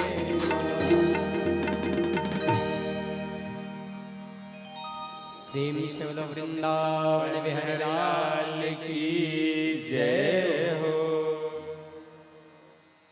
भगवत भक्तों, श्रद्धामयी, करुणामयी, वात्सल्यमयी मातो बहनों, प्यारे प्यारे बाल गोपालो, महाराज सिद्ध जी गोकर्ण महात्मा की कथा कह लेने के पश्चात भागवत महापुराण की कथा की शुरुआत में सत्संग की महिमा बताते हैं। मनुष्य को सत्संग क्यों करना चाहिए और सत्संग करने से लाभ क्या होता है।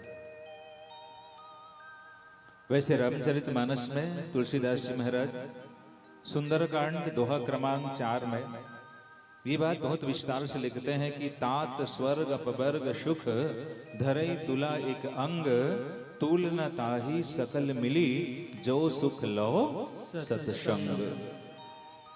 जितना हम सत्संग विवेक न होई राम कृपा बिनु सुलभ न सोई। जब हम सत्संग की छांव में जाते हैं, सत्संग में जाने से क्या होता है, सुमति आती है और कुमति दूर चली जाती है।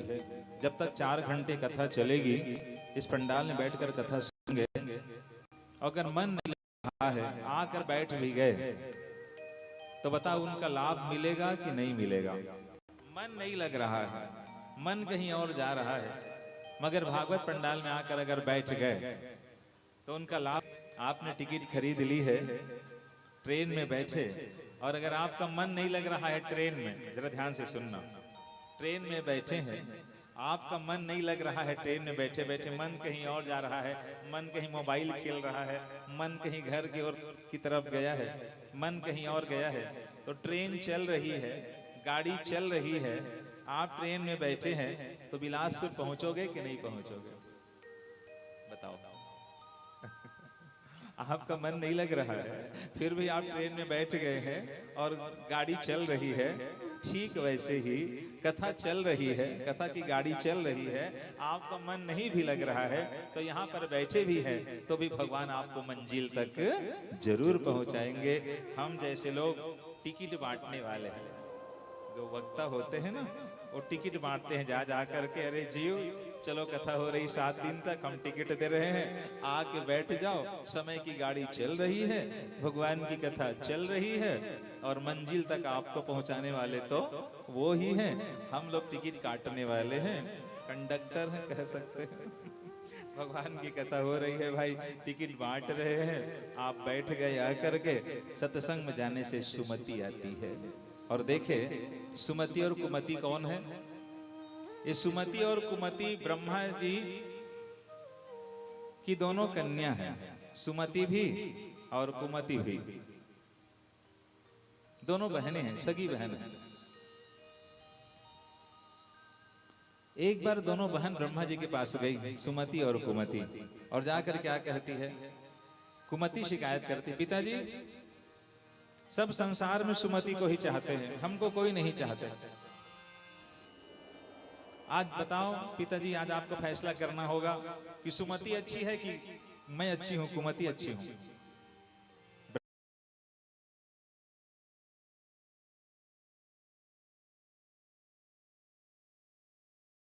भगवान की छो छत्र छाया में आ जाते हैं। मुझको तो बहुत गर्व होता है कि कहां कहां बैठकर कथा कह रहे हैं। एक तो साक्षात जगन्नाथ भगवान बैठे हुए हैं, साक्षात वेद माता गायत्री बैठी हुई है, देवाधिदेव महादेव दाहिनी तरफ है और हनुमान जी महाराज हमारे बाएं तरफ है। इन चारों की छो छत्र छाया में बैठकर इस पुनीत नीम के वृक्ष और पीपल के वृक्ष के नीचे कथा कह रहे हैं। पीपल मतलब साक्षात भगवान विष्णु जी है, नीम माँ भगवती का स्वरूप है। इनकी छो छत्र छाया में बैठकर कथा कह और सुन रहे हैं। मुझको तो ऐसा लगता है इससे ज्यादा संयोग कहीं और नहीं मिल पाएगा। कथाएं तो बहुत होती है मगर चारों तरफ देवी देवता विराजमान है। स्वामी जगन्नाथ भगवान जी हैं, आंजने हनुमान जी महाराज जी है, वेद माता गायत्री जी विराजमान है, भगवान देवाधिदेव महादेव विराजमान है। इन सब की छो छत्र छाया में बैठकर कथा सुन रहे हैं। ऐसा शायद हमने कहीं कथा न कही है न कहीं कथा में जाने का ऐसा अवसर प्राप्त हुआ है। संयोग तो कई जगह मिलता है जब मंदिर प्रांगण में कथा होती है, मगर इतने देवी देवता यहाँ पर विराजमान है, उसके बीच में बैठकर कथा कहना और सुनना ये सौभाग्य की बात है। निश्चित तौर पर देखे सत्संग में जाते हैं, इनको और सरल शब्दों में आपके सामने व्याख्या करूं। एक बार एक आदमी डॉक्टर के पास गया, पूरा चेक कराया। डॉक्टर ने पूछा क्या शुगर है? बोले एक लंबे समय से है शुगर। बोले तब तो शुगर जाएगा नहीं। बेचारा मरीज घबराया, बोले शुगर नहीं जाएगा? बोले नहीं। क्या करना पड़ेगा? घबराओ नहीं, दवाई खाओ और परहेज करो तो शुगर कंट्रोल में रहेगा। उस आदमी ने क्या, डॉक्टर ने क्या कहा? दवाई खाओ और परहेज में रहो, शुगर कंट्रोल में रहेगा। उस आदमी ने शिक्षा ग्रहण की, बोले परहेज करो, बुराइयों से परहेज करो, सत्संग का दवाई खाओ तो जितने बुराई रूपी शुगर है वो कंट्रोल में रहेगा। सत्संग का जाए, सत्संग का दवाई खाए और बुराइयों से परहेज करे तो महाराज जो बुराई रूपी शुगर है वो कंट्रोल में रहेगा। देखो बुराई कभी समाप्त नहीं होती, काम क्रोध लोभ कभी समाप्त नहीं होता। इनको समाप्त करने वाले समाप्त हो गए। जैसे लोग शेविंग करते हैं, एक बार शेविंग करने के बाद और फिर बाल उगाते हैं, तो क्या लोग शेविंग करना बंद कर देते हैं? फिर उग जाते हैं। एक बार आपने भी कहा, भगवान शिव जी कहते हैं जो सत्संग की छाया में जाते हैं महाराज जीवन में सब कुछ मिल जाएगा। लेकिन एक बात याद रखे, तात मिले पुनि मात मिले। क्या क्या मिल जाए? तात मिले पुनि मात मिले, सुत भ्रात मिले, जुबती सुखदाई। राज मिले गजवाज मिले, सब साज मिले, मनवांछित पाई। लोक मिले परलोक मिले। लोक भी मिल जाए परलोक भी मिल जाए। कभी क्या लिखते हैं? लोक मिले परलोक मिले, विधि लोक मिले वैकुंठ में जाई। लोक भी मिल जाए, परलोक भी मिल जाए, विधि लोक भी मिल जाए, वैकुंठ भी मिल जाए तो क्या सुंदर और मिले सब ही सुख। सब कुछ मिल जाए पर कभी क्या कहते हैं? पर संत समागम दुर्लभ भाई। पर संत समागम दुर्लभ भाई। महाराज संतों का समागम दुर्लभ होता है। जहाँ पर भगवान की कथा होती है, प्रत्यक्ष ईश्वर का वास होता है। संतों का समागम जग में दुर्लभ है। इसलिए कहा गया है क्या, हर धर्म के लोगों को मिले बराबर का दर्जा, हर धर्म के लोगों को मिले बराबर का दर्जा। ऐसा फकीर उदार कहाँ है, ईश्वर के दरबार सा दरबार कहाँ है, गिरते को संभाले ऐसा मददगार कहाँ है, सत्संग में मिले प्यार ऐसा प्यार कहाँ है। जब सत्संग में जाते हैं महाराज, जीवन के सारे विकार दूर हो जाते हैं, बुराइयां छूट जाती हैं। प्रभु के श्री चरणों में महाराज प्रेम उपजता है, जीवन के सारे विकृतियां सारे विकार दूर हो जाते हैं। इसलिए जितना भी क्षण मिले मनुष्य को सत्संग करना चाहिए। एक घड़ी आधो घड़ी, एक घड़ी। अक्सर मैं कई बार कथन दोहराता हूं, आपसे भी निवेदन कर दूं, एक घड़ी में कितनी मिनट होती है? चलो बोलो। अब तक मैं बोल रहा, तब आपकी बारी आने वाली है। एक घड़ी मतलब कितने मिनट को एक घड़ी कहते हैं? नहीं सुने कथा अभी तक के? एक घड़ी करते हैं। चलिए कोई बात नहीं, आपने कई बार कथाएं सुनी है। एक घड़ी में होता है, गणित की भाषा में कह दूं तो 2.5 घड़ी की होती है 1 घंटा। अगर आपकी गणित स्ट्रांग होगी तब तो आप लोग निकाल लोगे, और गणित कमजोर होगी तब नहीं निकाल पाओगे। 2.5 घड़ी की होती है 1 घंटा। इस हिसाब से आप गणित निकाल लीजिए तो एक घड़ी का मान निकल जाएगा। एक घड़ी में होती है 24 मिनट। 2 घड़ी मतलब 48 मिनट, और 24 का आधा 12। 2.5 घड़ी मतलब 1 घंटा होता है। एक घड़ी मतलब 24 मिनट, 2 घड़ी मतलब 48 मिनट, और आधी घड़ी मतलब 12। 48 का और 12 कितना होगा? 60 मिनट। तो 2.5 घड़ी की होती है 1 घंटा ज्योतिष की भाषा में। तो एक घड़ी आधो घड़ी, 24 मिनट से आधा 12 मिनट। पुनियाधो की याद,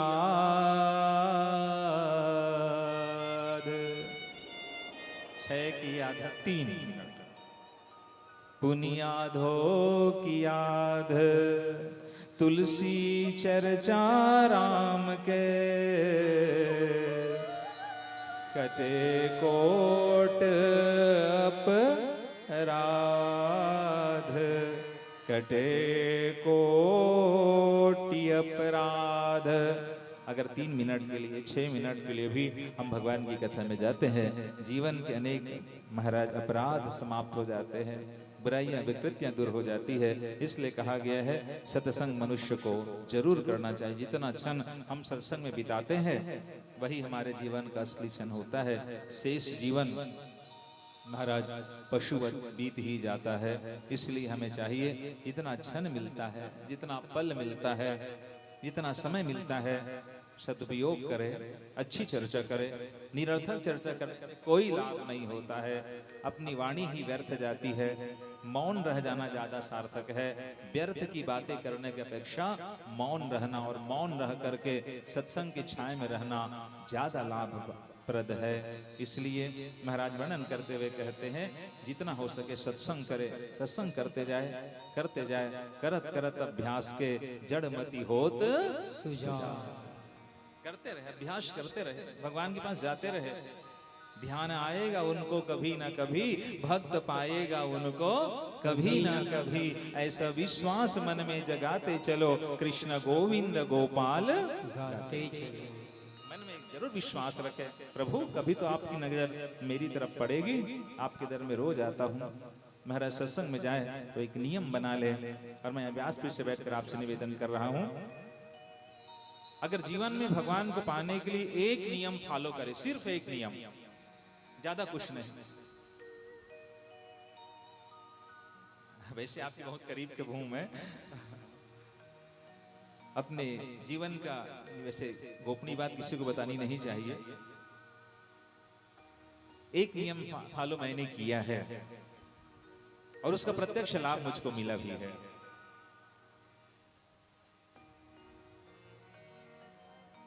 मन तो करता है नहीं बताऊं मगर बता ही देता हूं।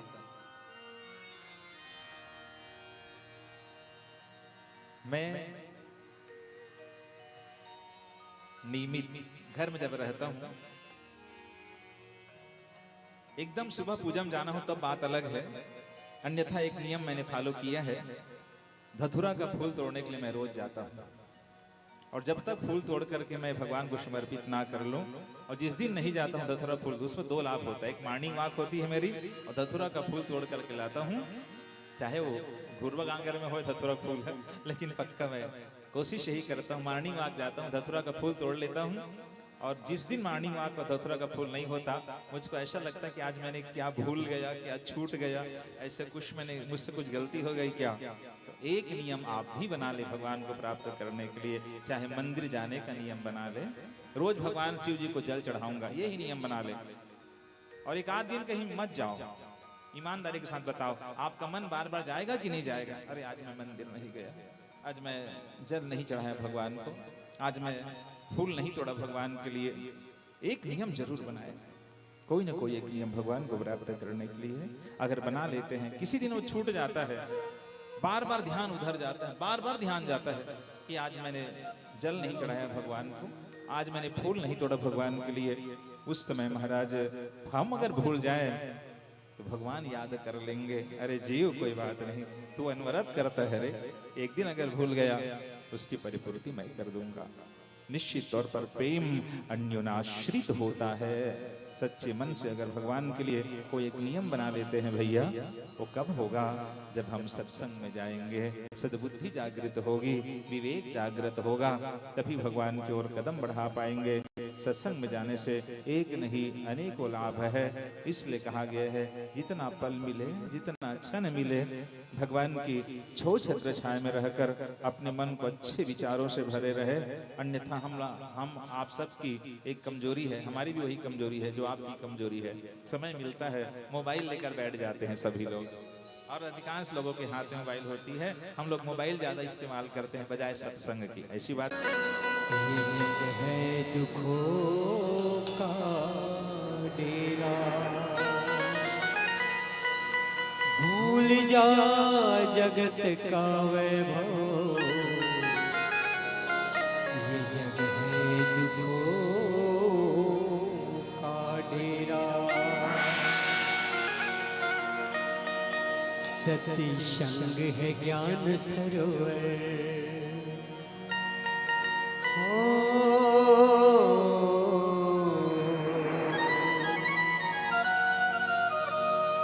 सती संग है ज्ञान सरोवर, सुख की खान रे वंदे, सत्संग से ही मिलते सचमुच भगवान रे वंदे,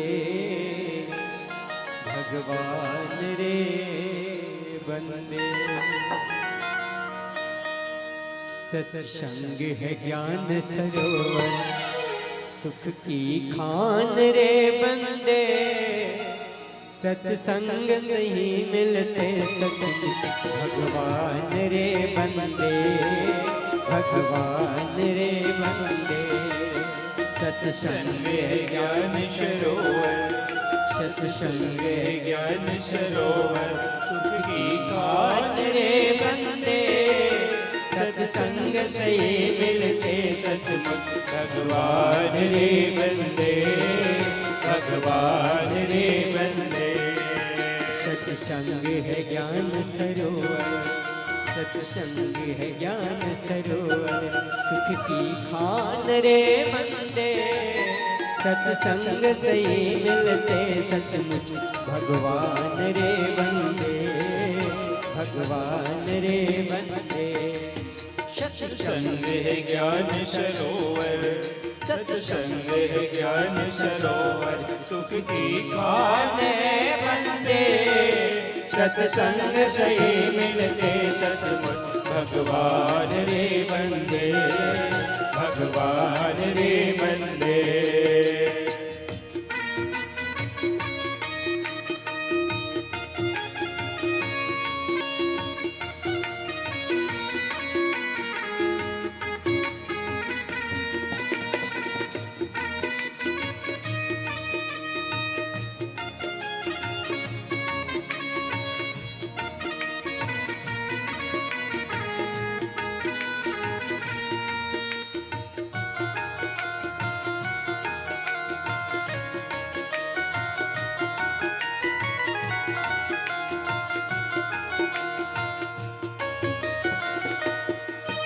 सत्संग से होकर जाता है मंजिल का रास्ता, मंजिल का रास्ता। सत्संग से होकर जाता है मंजिल का रास्ता, मंजिल का रास्ता। सत्संग और समुद्र दोनों ही गहरे हैं, सत्संग और समुद्र दोनों ही गहरे हैं, पर दोनों की गहराई में एक फर्क है। समुद्र की गहराई में इंसान डूब जाता है और सत्संग की गहराई में इंसान कर जाता है।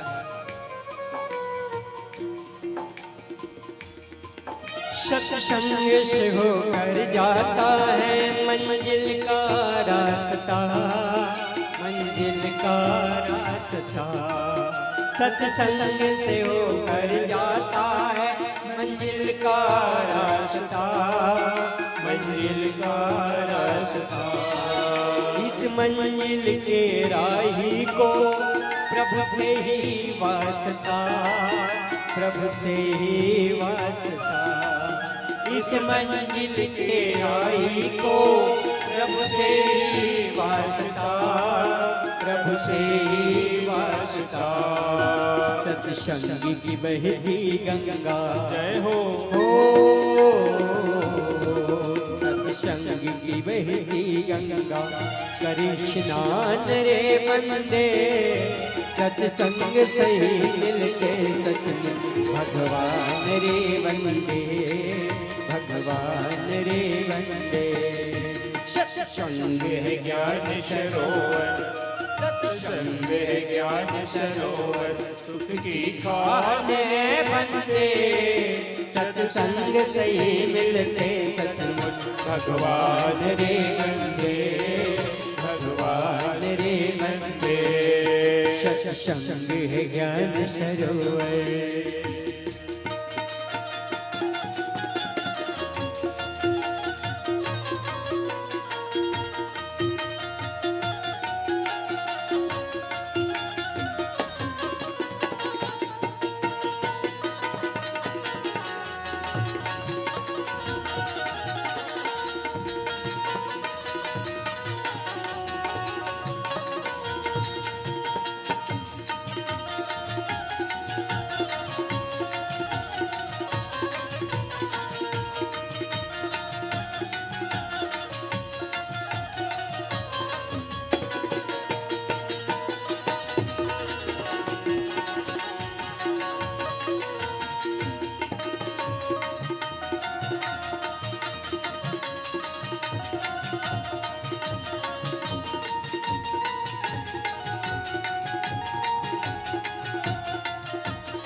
सत्संग ही काबा काशी है, सत्संग कैलाश है, सत्संग कैलाश है।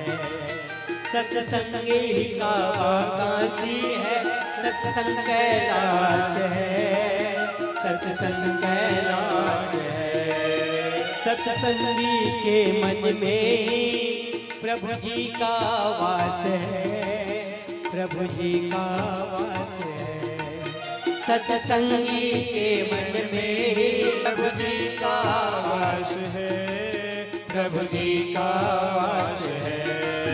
सत्संग सुरीली मुरली हो, सत्संग सुरीली मुरली की तान है बंदे। सत्संग सही मिलते सचमुच भगवान रे वंदे, भगवान रे वंदे। सत्संग है ज्ञान सरोवर, सत्संग है ज्ञान सरोवर, सुख की खान रे वंदे, सत्संग सही मिलते सचमुच भगवान रे वंदे, भगवान रे वंदे, भगवान रे वंदे, भगवान रे वंदे, भगवान रे वंदे, भगवान रे वंदे, भगवान रे वंदे, भगवान रे वंदे, भगवान रे वंदे, भगवान रे वंदे। सत्संग है ज्ञान सरोवर, सुख की खान रे बंदे, सत्संग से ही मिलते सचमुच भगवान रे बंदे, भगवान रे बंदे।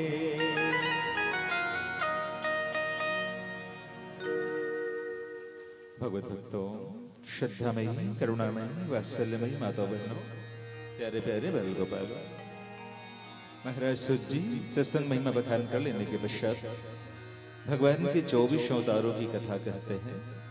भागवत महापुराण की जो कथा है वो पद्मकल्प की कथा है। पद्मकल्प में भगवान नारायण के 24 अवतारों की कथा है। देवी भागवत की जो कथा है वो सारस्वत कल्प की कथा है। सारस्वत कल्प में शक्ति की आराधना मुख्य थी। पद्मकल्प में भगवान नारायण के 24 अवतारों की कथा है। श्रीमद् भागवत महापुराण की कथा पद्मकल्प की कथा है। भगवान का प्रथम अवतार चारों शताधिक है। कौन कौन? शक, सनंदन, सनातन और सनत कुमार। ये ब्रह्मचर्य के अवतार है। दूसरा भगवान नारायण का अवतार है वाराह नारायण का, ये संतोष का प्रतीक है। तीसरा अवतार देवर्षि नारद का, भक्ति का प्रतीक है। करतन वीणा लेकर नारायण नारायण नारायण, भक्ति का अवतार। चौथा नर नारायण का अवतार, महाराज ये तपस्या का अवतार है। पांचवा अवतार कपिल नारायण का, सांख्य शास्त्र के प्रणेता। करदम देहूति के घर भगवान कपिल नारायण का प्रागट्य हुआ, जो 5वें क्रम में है। ये ज्ञान वैराग्य के अवतार है। छठवां अवतार भगवान का दत्तात्रेय। दत्तात्रेय मतलब जैसे रहना, जहां रहना, जिस हाल में रहना, हर हाल में रहकर भगवान को धन्यवाद देना। तेरे फूलों से भी प्यार है, तेरे कांटों से भी प्यार है, तो जिस हाल में रखे हमें सब स्वीकार है। प्रभु अगर सुख में है तो भी आपके है, अगर दुख में है तो भी आपके है, अभाव में है तो भी आपके है, भाव में है तो भी आपके है, महल में है तो भी आपके है, झोपड़ी में है तो भी आपके है। हर हाल में भगवान को धन्यवाद देना। जैसे रखे राम जी रहना चाहिए, मान अपमान सब सहना चाहिए। हर हाल में रहकर भगवान को धन्यवाद देना। दत्तात्रेय जी का अवतार। छठा अवतार भगवान का अवधूत अवतार। सातवां यज्ञ नारायण का अवतार। आठवां है भगवान का ऋषभदेव का अवतार। नौवां अवतार पृथु नारायण का। 10वां अवतार मत्स्य नारायण का। 11वां अवतार कच्छप का। 12वां अवतार भगवान का धनवंतरी नारायण का। 13वां अवतार मोहिनी नारायण का अवतार भगवान का। 14वां अवतार है नरसिंह अवतार। 15वां अवतार है वामन का। 16वां अवतार है परशुराम जी का। और 17वां अवतार कहा गया है महाराज वेद व्यास जी का। 18वां अवतार भगवान श्री रामचंद्र जी का। और फिर 19वां अवतार बलराम जी का। 20वां अवतार भगवान श्री कृष्णचंद्र जी का। 20वें क्रम में है भगवान कृष्ण का जो अवतार है वो बलराम के पश्चात 20वें क्रम में क्या अवतार है। 21वां अवतार भगवान का हरि अवतार। भगवान का 22वां अवतार हंस अवतार। 23वां अवतार भगवान का बुद्ध अवतार। और 24वां अवतार इसी कलयुग में होगा। कहाँ होगा ये भी भागवत में लिखा हुआ है। संभलपुर नामक ग्राम में विष्णु यश ब्राह्मण के घर भगवान का कल्की नारायण का अवतार होगा। मलेक्षों का अत्याचार जब बढ़ जाएगा, धरती धर्म जब थर थर कांपने लग जाएंगे, तो उस समय भगवान का अवतार होगा। कल्की नारायण का अवतार संभलपुर नामक ग्राम में विष्णु यश ब्राह्मण के घर, जो भगवान का 24वां अवतार कहलाएगा। पश्चात एक दिन की बात है, वेद व्यास महाराज अपने आश्रम में बैठे हुए थे निराश भाव से। ठीक उस समय देवर्षि नारद का आगमन होता है। नारायण नारायण नारायण नारायण। नारद जी को देखकर वेद व्यास जी महाराज बड़े प्रसन्न हुए और क्या कहा? अब मोहि भरोस हनुमंता। कैसे? अब मोहि भरोस हनुमंता, बिनु हरि कृपा मिलहि नहीं शंका। भगवान की बड़ी कृपा है, आपका आगमन हुआ है देवर्षि। वेद व्यास जी ने स्वागत किया, मगर वेद व्यास जी अपने सम्यप्रास आश्रम जो सरस्वती नदी के पश्चिम किनारे थे, निराश बैठे थे। देवर्षि नारद ने 3 जन्मों की बात बताई। बोले वेद व्यास जी, जब तक भगवान कृष्ण की लीलाओं में आपका मन लय नहीं होगा महाराज, तब तक आपके मन को शांति नहीं मिलेगी। मन अगर की शांति चाहते हो मन की, तो महाराज भगवान कृष्ण की जो लीला है, उस लीला अवतार को आप पुराण के रूप में रचना करें। 18वें पुराण के रूप में श्रीमद् भागवत महापुराण की रचना होती है। लिखने का काम भगवान गणेश जी ने किया, कहने का काम महाराज वेद व्यास जी ने किया। हम प्रथम पूजन किसकी करते हैं? कोई भी मांगलिक काम करते हैं तो भगवान गणेश जी का। वक्रतुंड महाकाय सूर्यकोटि समप्रभ, निर्विघ्नं कुरु मे देव, सर्वकार्येषु सर्वदा। भगवान गणेश जी गजानन स्वामी जी ने लिखने का काम किया। शुरुआत कहाँ से होती है? महाभारत की अंतिम घटना, दुर्योधन का जंघा टूटा हुआ है, पड़ा हुआ है दुष्ट रणांगन में। अश्वत्थामा है, दुर्योधन से पूछे, दुर्योधन तुम मरने वाले हो, अगर कोई अंतिम इच्छा हो तो बताओ। बोले मेरे जीवन की केवल एक ही अभिलाषा थी, 5 पांडवों का सिर मैंने कटा हुआ नहीं देख पाया। अगर मेरे गुरु भाई हो, जाओ 5 पांडवों का सिर काट करके लाओ। वारे दुष्ट, जंघा टूटा हुआ है, पड़ा हुआ है रणांगन में, अपने दुख से कम दुखी है, पांडवों के सुख से ज्यादा दुखी है। अश्वत्थामा गए, भगवान कृष्ण 5 पांडवों को अन्यत्र ले गए। माता द्रौपदी के 5 बेटे सो रहे थे, 5 का सिर काट डाला, सिर लेकर के भागा जा रहा था।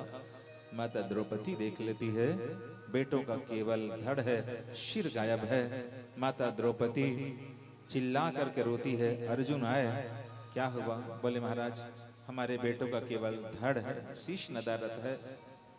शीश को ले जा करके अश्वत्थामा सीधे दुर्योधन को सौंप दिया। दुर्योधन ने सबको बारी बारी से दबा दबा कर देखा, सब कच्चे घड़े की भांति फूट गए। बोले दुष्ट ब्राह्मण, तुमने किन का सिर काट करके लाया है? हर्ष और विषाद की घड़ी में दुर्योधन ने देह का त्याग किया। अश्वत्थामा को पशु की नाई बांधकर अर्जुन लाया, माता द्रौपदी के सामने उपस्थित कर दिया। कल्पना करें, जिस माँ के सामने उनके 5 बेटों का हत्यारा सामने खड़ा है, माँ के हृदय पर क्या गुजरेगी? सिर से पांव तक माता द्रौपदी देखती है अश्वत्थामा को। और तत्पश्चात सबसे भगवान ने पूछा, अश्वत्थामा के साथ क्या किया जाए? मार दिया जाए कि छोड़ दिया जाए? सबने कहा महाराज इसको दंड दिया जाए। माता द्रौपदी से पूछा, द्रौपदी तुम क्या चाहती हो? बोले महाराज मुच्यता मुच्यतामेश। क्या कहती है? मुच्यता मुच्यतामेश, ब्राह्मणो नितराम गुरो, मारोदितस्य जननी गौतमी पति देवता। मुच्छताम मुच्छतामेश, अश्वत्थामा को छोड़ दिया जाए, छोड़ दिया जाए, छोड़ दिया जाए। भगवान ने कहा अर्जुन इनके मस्तक से मणि निकाल लो। ब्राह्मण की शोभा ज्ञान से है। देवी भागवत में लिखा है ज्ञान से रहित ब्राह्मण की कोई कीमत नहीं, दंगाल से रहित वृक्षों की कोई कीमत नहीं, सर्प विष से रहित सर्प की कोई कीमत नहीं है। वैसे ही जब मस्तक से मणि निकाल दी गई, अश्वत्थामा अपमानित होता है और फिर अश्वत्थामा वापस चले जाते हैं। आज भी धराधाम पर अश्वत्थामा है। 7 चिरंजीवी हैं धरती पर। कौन कौन है? एक आध नाम बताओ चलो। 7 जो चिरंजीवी हैं आज भी धराधाम पर है। एक आठ नाम, एक की तो कथा भी चल रही है। कौन? अश्वत्थामा बलिर्व्यासो हनुमानस्विभीषणः कृपः परशुरामश्च सप्तैते चिरजीविनाः। अब गिनती शुरू करो। अश्वत्थामा, बलि, व्यास, हनुमान जी, विभीषण जी, कृपाचार्य जी और परशुराम, ये 7 आज भी धरती पर है, आज भी इस धराधाम पर है। हनुमान जी को बुलाना है तो राम की कथा कहना आरंभ कर दो। यत्र यत्र रघुनाथ चर्चा तत्र तत्र कृत मस्तकांजलिम। जहां जहां राम रामायण की चर्चा होती है हनुमान जी महाराज प्रत्यक्ष वहां पर विराजमान रहते हैं। तो ये 7 चिरंजीवी आज भी है। अश्वत्थामा ने अपमानित होकर जब गए, मस्तक से मणि निकाल दी गई। महाराज अब कहता इस घोर अपमान का बदला मैं जरूर लूंगा। कैसे? उत्तरा के गर्भ की ओर ब्रह्मास्त्र का प्रयोग कर दिया अश्वत्थामा। माता उत्तरा देखती है मेरे गर्भ को नष्ट करने की कोशिश की जा रही है। अश्वत्थामा ने ब्रह्मास्त्र का प्रयोग किया है तो फिर किसी और को नहीं पुकारी माता उत्तरा, किसको पुकारती है? सीधे भगवान नारायण को पुकारती है। चमन उजड़ गया यादगार बाकी है, चमन उजड़ गया यादगार बाकी है, कहीं कहीं पे निशाने बहार बाकी है। कैसे कह दूं सहारे तमाम टूट गए, अभी तो रिश्ता ये परवरदिगार बाकी है। भगवान के घर का रास्ता कभी किसी के लिए बंद नहीं होता। इसलिए कहा गया है शाहिल के तमाशाई हर डूबने वाले पर अफसोस तो करते हैं। शाहिल की तमाशाई हर डूबने वाले पर अफसोस तो करते हैं, इमदाद नहीं करते। यूं तो सैकड़ों दर्दमंद मिलते हैं पर काम के आदमी चंद मिलते हैं, और जब मुसीबत का वक्त आता है तो दरवाजे बंद मिलते हैं। मुसीबत के वक्त भाई मनुष्य के घर का दरवाजा बंद हो जाएगा, मगर भगवान के घर का दरवाजा कभी बंद नहीं होता। माता उत्तरा आर्त भाव से भगवान नारायण को पुकारती है। कैसे? हे बांसुरी वाले बनवारे। आर्त भाव से, प्रभु अब मेरा कोई नहीं है। जिस दिन हम आर्त भाव से भगवान को पुकारते हैं, माता द्रौपदी की रक्षा के लिए भगवान तब तक नहीं आए जब तक साड़ी को हाथ में थामी रहे। जब साड़ी भी छोड़ देती है प्रभु मेरी लाज आपके हाथ में, तब भगवान की कृपा होती है। पूर्ण समर्पण चाहिए। आज उत्तरा माता भगवान को पुकारती है। हे बांसुरी वाले बनवारी, हे नयनाय भिराम, विनती मोर सुनो प्रभु, त्रिभुवन सुंदर श्याम, त्रिभुवन सुंदर श्याम। केवल आस चरण की तेरी, निरख जन्म फल पाऊं मैं। माया की भूल भुलैया में कहीं भटक न जाऊं मैं। छोड़ गए सब कुटुंब कबीले, आओ किशन कन्हैया। भवसागर बीच पड़ी भंवर में पार लगा दो नैया, पार लगा दो नैया।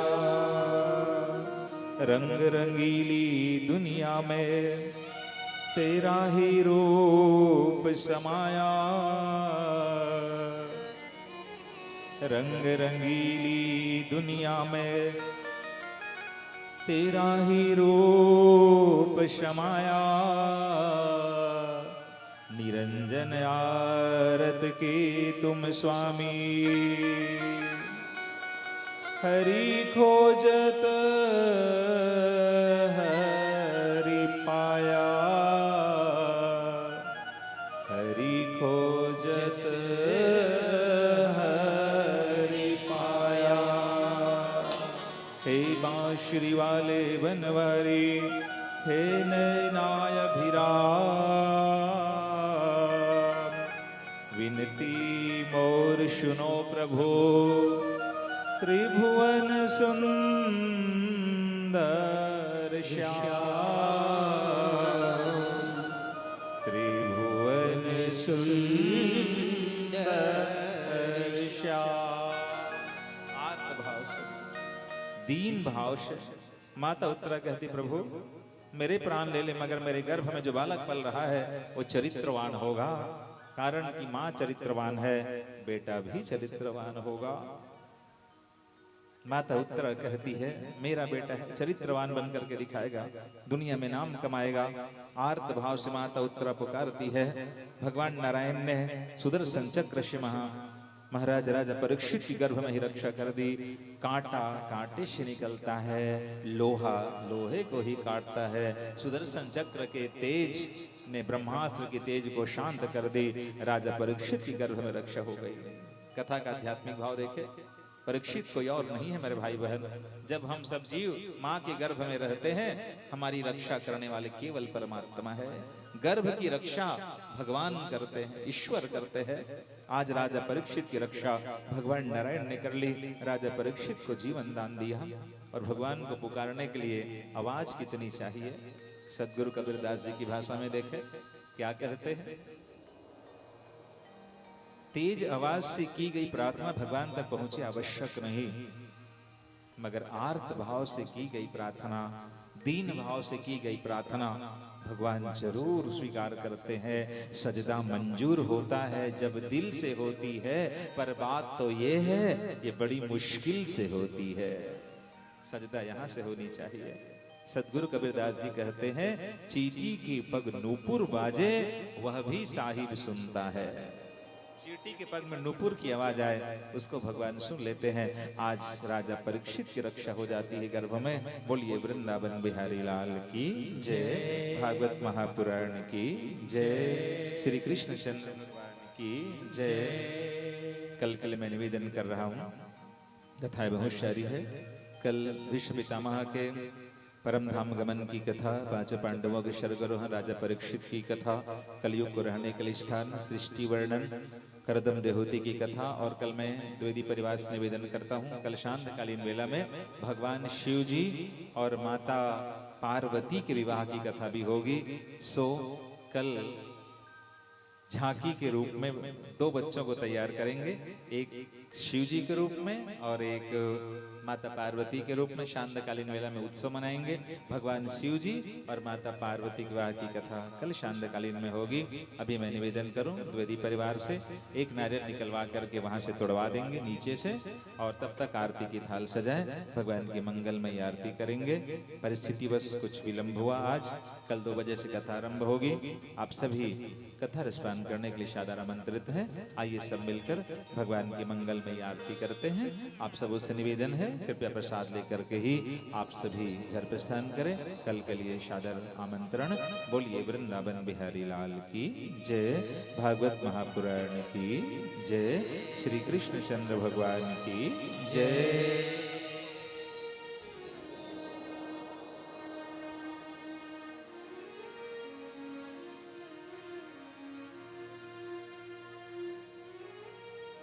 आरती की थाल सजा लीजिए।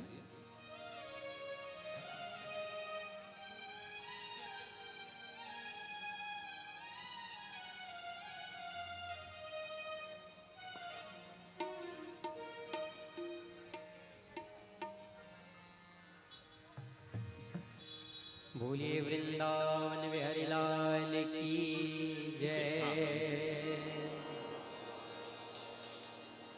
तुम हमारे थे प्रभु जी, तुम हमारे हो, तुम हमारे ही रहोगे।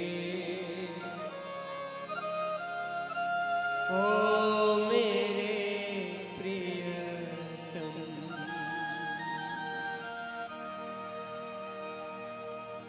तुम हमारे थे प्रभु जी, तुम हमारे हो।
हरे राम राम राम हरे हरे, हरे राम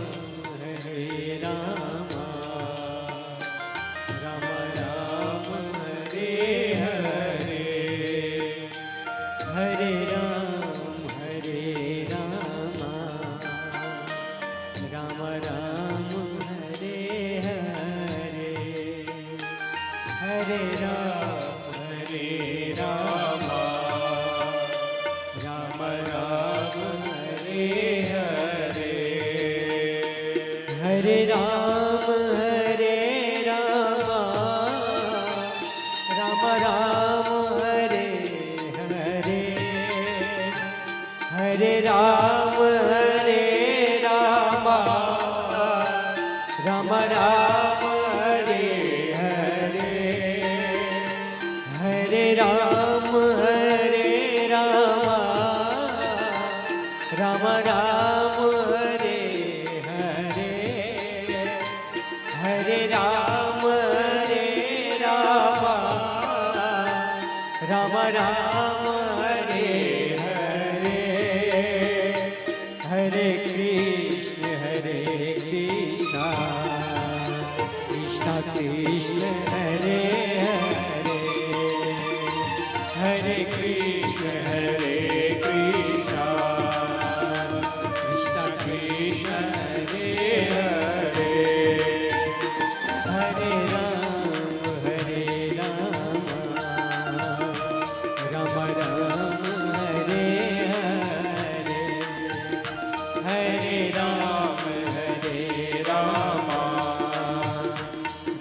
राम हरे हरे, राम राम हरे हरे, राम राम हरे हरे।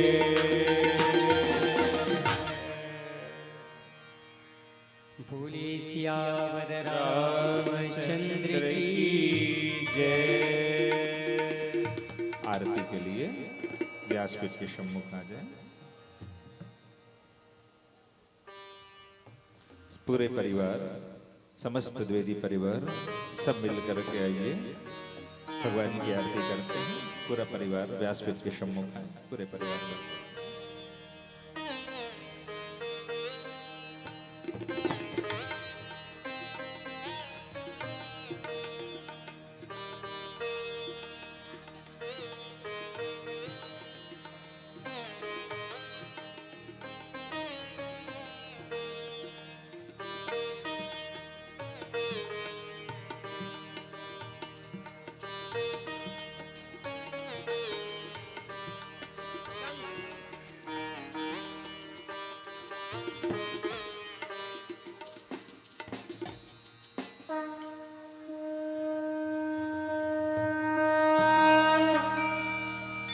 पूरे परिवार व्यासपीठ के सम्मुख आ जाए।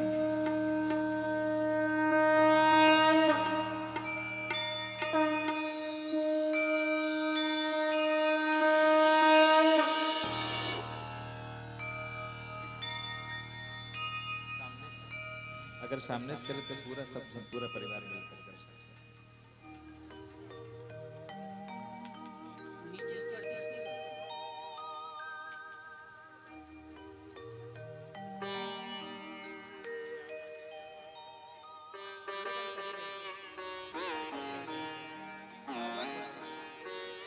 एक आरती थाल और सजा लीजिए, एक यहाँ से और एक यहाँ से। एक आरती थाल और सजाए, पूरे परिवार मिलकर के आरती करें। एक आरती की थाल और सजाए, एक यहाँ से, एक व्यासपीठ से और एक वहां से करके एक आरती की थाल तत्काल सजा ले। कूलर ला बंद कर दो भाई, वो वाले कूलर ला बंद कर दो।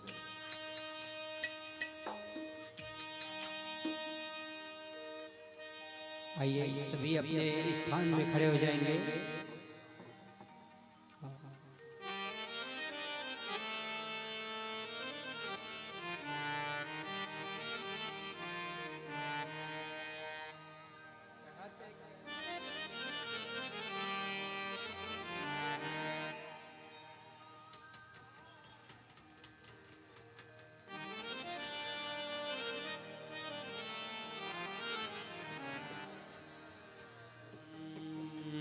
एक और आरती की थाल।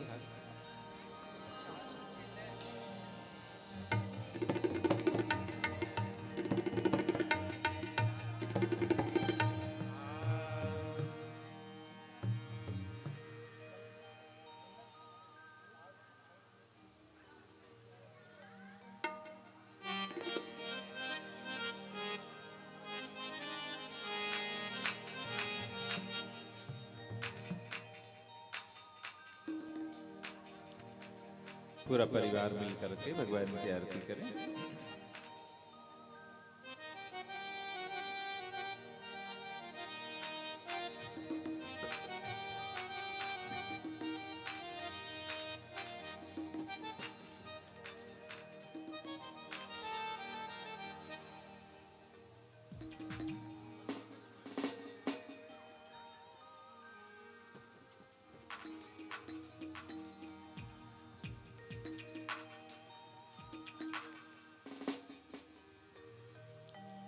हो गई आरती की तैयारी पूरी। आरती के लिए सभी सामने आ जाएंगे, सभी श्री निवेदन सामने आ जाएंगे, सभी लोग सामने आ जाएंगे। सभी माता बहनें सज्जन वृंद व्यासपीठ के सम्मुख आ जाएं।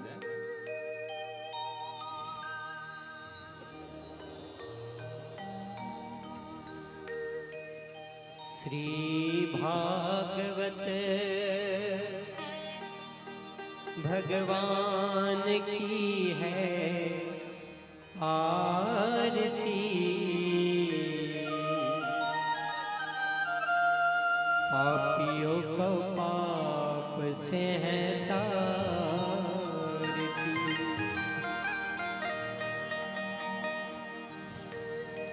श्री भागवत भगवान की है आरती, पापियों को पाप से है तारती। श्री भागवत भगवान की है आरती, पापियों को पाप से है तारती। श्री भागवत भगवान की है आरती, पापियों को पाप से है तारती। श्री भागवत भगवान की है आरती, पापियों को पाप से है तारती। ये अमर ग्रंथ ये मुक्ति पंथ ये पंचम वेद निराला, नव ज्योति जगाने वाला। ये अमर ग्रंथ ये मुक्ति पंथ ये पंचम वेद निराला, नव ज्योति जगाने वाला। हरि नाम यही हरि ध्यान यही, हरि नाम यही हरि ध्यान यही, हरि नाम यही हरि ध्यान यही, हरि नाम यही हरि ध्यान यही। जग के मंगल की आरती, पापियों का पाप से है तारती। श्री भागवत भगवान की है आरती, पापियों को पाप से है तारती। भागवत भगवान की है आरती, पापियों को पाप से तारती। श्री भागवत भगवान की है आरती, पापियों को पाप से है तारती। शांति गीत पावन पुनीत पापों को मिटाने वाला, हरि दर्श कराने वाला। ये शांति गीत पावन पुनीत पापों को मिटाने वाला, हरि दर्श कराने वाला। ये सुख करनी ये दुख हरनी, ये सुख करनी ये दुख हरनी, ये सुख करनी ये दुख हरनी, ये सुख करनी ये दुख हरनी। श्री मधुसूदन की आरती, पापियों का पाप से है तारती। श्री भागवत भगवान की है आरती, पापियों को पाप से है तारती। श्री भागवत भगवान की है आरती, पापियों को पाप से है तारती। ये मधुर बोल जग पंथ खोल, सम्मार्ग बताने वाला, बिगड़ी को बनाने वाला। ये मधुर बोल जग पंथ खोल, सम्मार्ग बताने वाला, बिगड़ी को बनाने वाला। श्री राम यही घनश्याम यही, श्री राम यही घनश्याम यही, श्री राम यही घनश्याम यही, श्री राम यही घनश्याम यही। प्रभु की महिमा की आरती, पापियों का पाप से तारती। श्री भागवत भगवान की है आरती, पापियों को पाप से है तारती। भागवत भगवान की है आरती, पापियों का पाप से तारती। श्री भागवत भगवान की है आरती, पापियों को पाप से है तारती। जय गोविंद गोविंद गोपाला, जय गोविंद गोविंद गोपाला, जय गोविंद गोविंद गोपाला, जय गोविंद गोविंद गोपाला। जय मुरली मनोहर नंद लाला, जय मुरली मनोहर नंद लाला, जय मुरली मनोहर नंद लाला, जय मुरली मनोहर नंद लाला। जय गोविंद गोविंद गोपाला, जय गोविंद गोविंद गोपाला, जय गोविंद गोविंद गोपाला, जय गोविंद गोविंद गोपाला। राधे राधे गोविंद गोविंद राधे, राधे राधे गोविंद गोविंद राधे राधे गोविंद गोविंद राधे राधे राधे गोविंद गोविंद राधे राधे राधे गोविंद गोविंद राधे राधे राधे गोविंद गोविंद राधे राधे राधे गोविंद गोविंद राधे राधे राधे गोविंद गोविंद राधे गोविंद बोलो हरि गोपाल बोलो गोविंद बोलो हरि गोपाल बोलो गोविंद बोलो हरि गोपाल बोलो गोविंद बोलो हरि गोपाल बोलो गोविंद बोलो गोपाल बोलो गोविंद बोलो गोपाल बोलो गोविंद बोलो बोलो गोपाल बोलो गोविंद बोलो बोलो गोपाल बोलो राधा रमण हरि गोविंद बोलो राधा रमण हरि गोविंद बोलो राधा रमण हरि गोविंद बोलो राधा रमण हरि गोविंद बोलो भागवत भगवान की है आरती पापियों को पाप से तारती भागवत भगवान की है आरती पापियों को पाप से तारती पापियों का पाप से तारती पापियों को पाप से तारती पापियों का पाप से तारती। प्रेम से बोलो श्रीमद् भागवत महापुराण की जय कपूर जला लेंगे।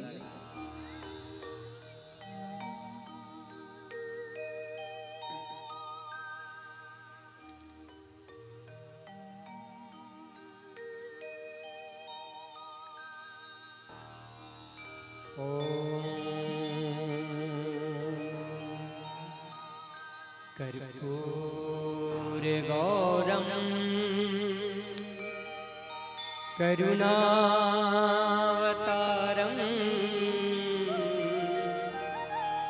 संसार सारम भुजगेन्द्रहारम सदा वसन्तं हृदयारविन्दे भवं भवानी सहितं नमामि भवं भवानी सहितं नमामि त्वमेव माता च पिता त्वमेव त्वमेव बन्धु च सखा त्वमेव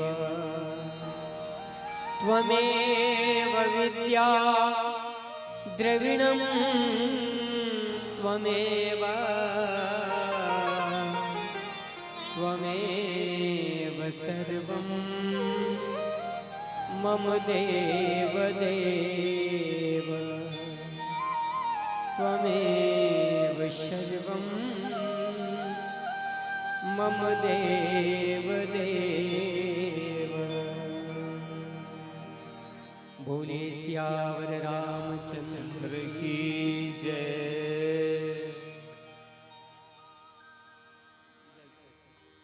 परिक्रमा कर लीजिए। ओम यानि कानि च पापानि ज्ञाता ज्ञात कृतानि च तानि सर्वाणि नश्यन्ति प्रदक्षिणां पदे पदे प्रदक्षिणां पदे पदे प्रदक्षिणां पदे पदे। जल से आचमन कर लें।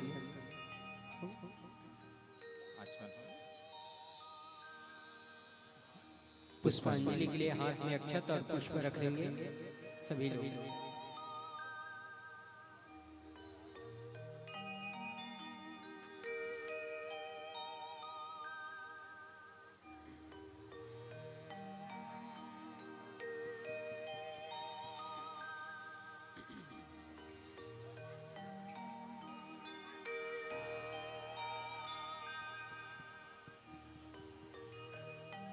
बोलिए वृंदावन बिहारी लाल की जय। आइए बड़े भाव से दोनों हाथ जोड़ लेंगे और ठाकुर जी से, कन्हैया से, राघवेंद्र सरकार से बड़े भाव से विनती करें, प्रार्थना करें। कहते हैं प्रार्थना केवल शब्दों से नहीं, हृदय से होनी चाहिए, क्योंकि मेरे ठाकुर जी, कन्हैया जी, राघवेंद्र सरकार उनके भी सुनते हैं जो बोल नहीं सकते हैं, सुन नहीं सकते हैं, देख नहीं सकते हैं। प्रार्थना और विश्वास दोनों ही अदृश्य है, परंतु दोनों में इतनी ताकत है, इतनी शक्ति है कि नामुमकिन को भी मुमकिन बना देता है। इसी भाव को लेकर आइए ठाकुर जी से बड़े भाव से विनती करें, प्रार्थना करें।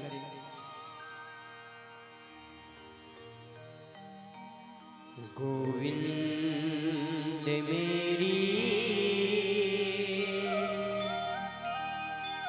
यह प्रार्थना है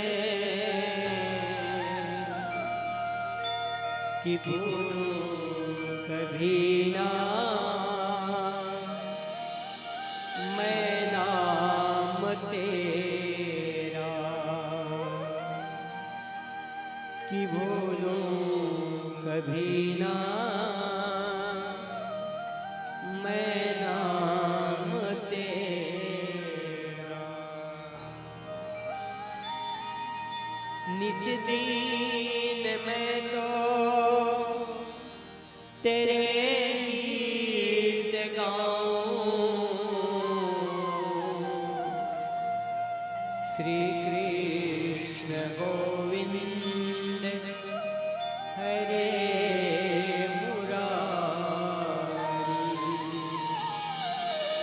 श्री कृष्ण गोविंद हरे मुरारी।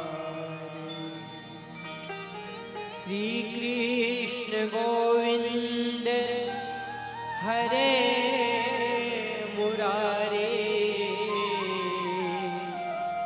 हे नाथ नारायण वासुदेवा, हे नाथ नारायण वासुदेव।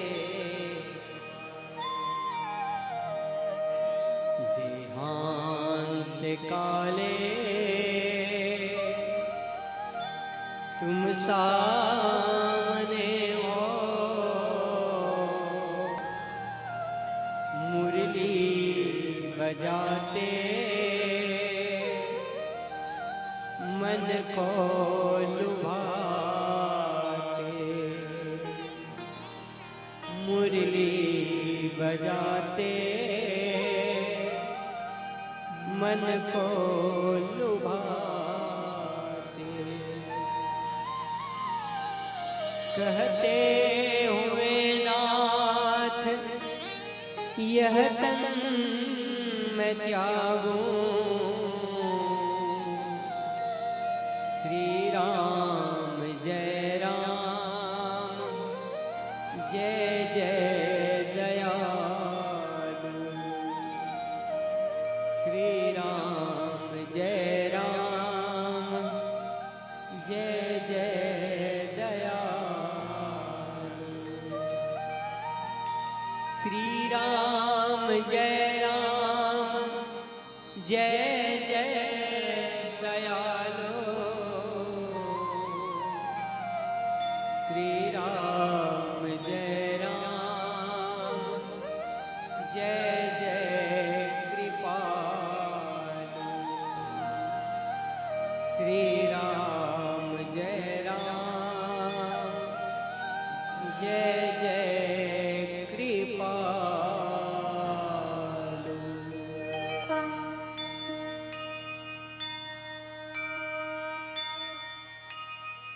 हरि ओम ओम जगेन जगमय जंत देवास्तानि धर्माणि प्रथमान्यासन्न तेहनाकं महिमानः सचन्द्र यत्र पूर्वे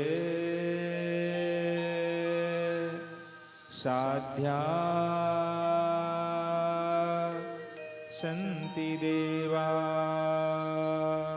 ॐ राजाधिराजाय प्रसह्यसाहिने नमो वयं वैश्रवणाय कुर्महे शमी कामान् कामकामायं मह्यं कामेश्वरो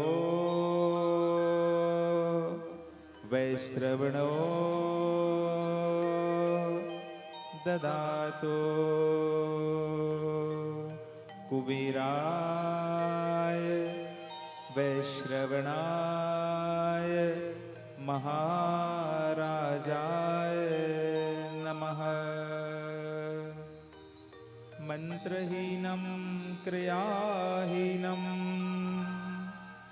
भक्तिहीनं सुरेश्वर यत्पूजितं मया देव परिपूर्णं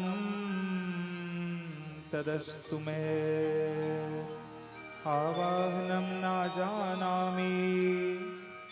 न जानामि तवार्चनं पूजां चैव न जानामि क्षम्यतां परमेश्वर। ॐ सर्वे भवन्तु सुखिनः सर्वे सन्तु निरामया सर्वे भद्राणि पश्यन्तु मा कश्चित् दुःखभाग् भवेत्। नानासुगन्धिपुष्पाणि यथा कालोद्भवानि च पुष्पाञ्जलिर्मया दत्तो गृहाण परमेश्वर। मंत्रपुष्पांजलिं समर्पयामि। बोलिए वृंदावन बिहारी लाल की जय। श्रीमद्भागवत महापुराण की जय। आवाहित देवी देवताओं की जय। ग्राम के समस्त देवी देवताओं की जय। गायत्री माता की जय। श्री जगन्नाथ भगवान की जय। श्री काशी विश्वनाथ भगवान की जय। श्री हनुमान जी महाराज की जय। सियावर रामचंद्र की जय। अपने अपने माता पिता गुरु गोविंद की जय। भारत माता की जय। भारतीय संस्कृति की जय। गौ माता की जय। बोलिए आज के आनंद की जय। नमः पार्वती पते हर हर महादेव।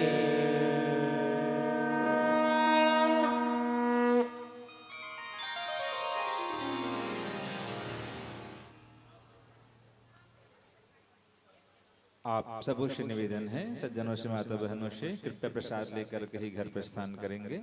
इतनी माता बहनें हैं, सज्जन वृंद, आप सभी प्रसाद लेकर के ही घर प्रस्थान करें। धन्यवाद।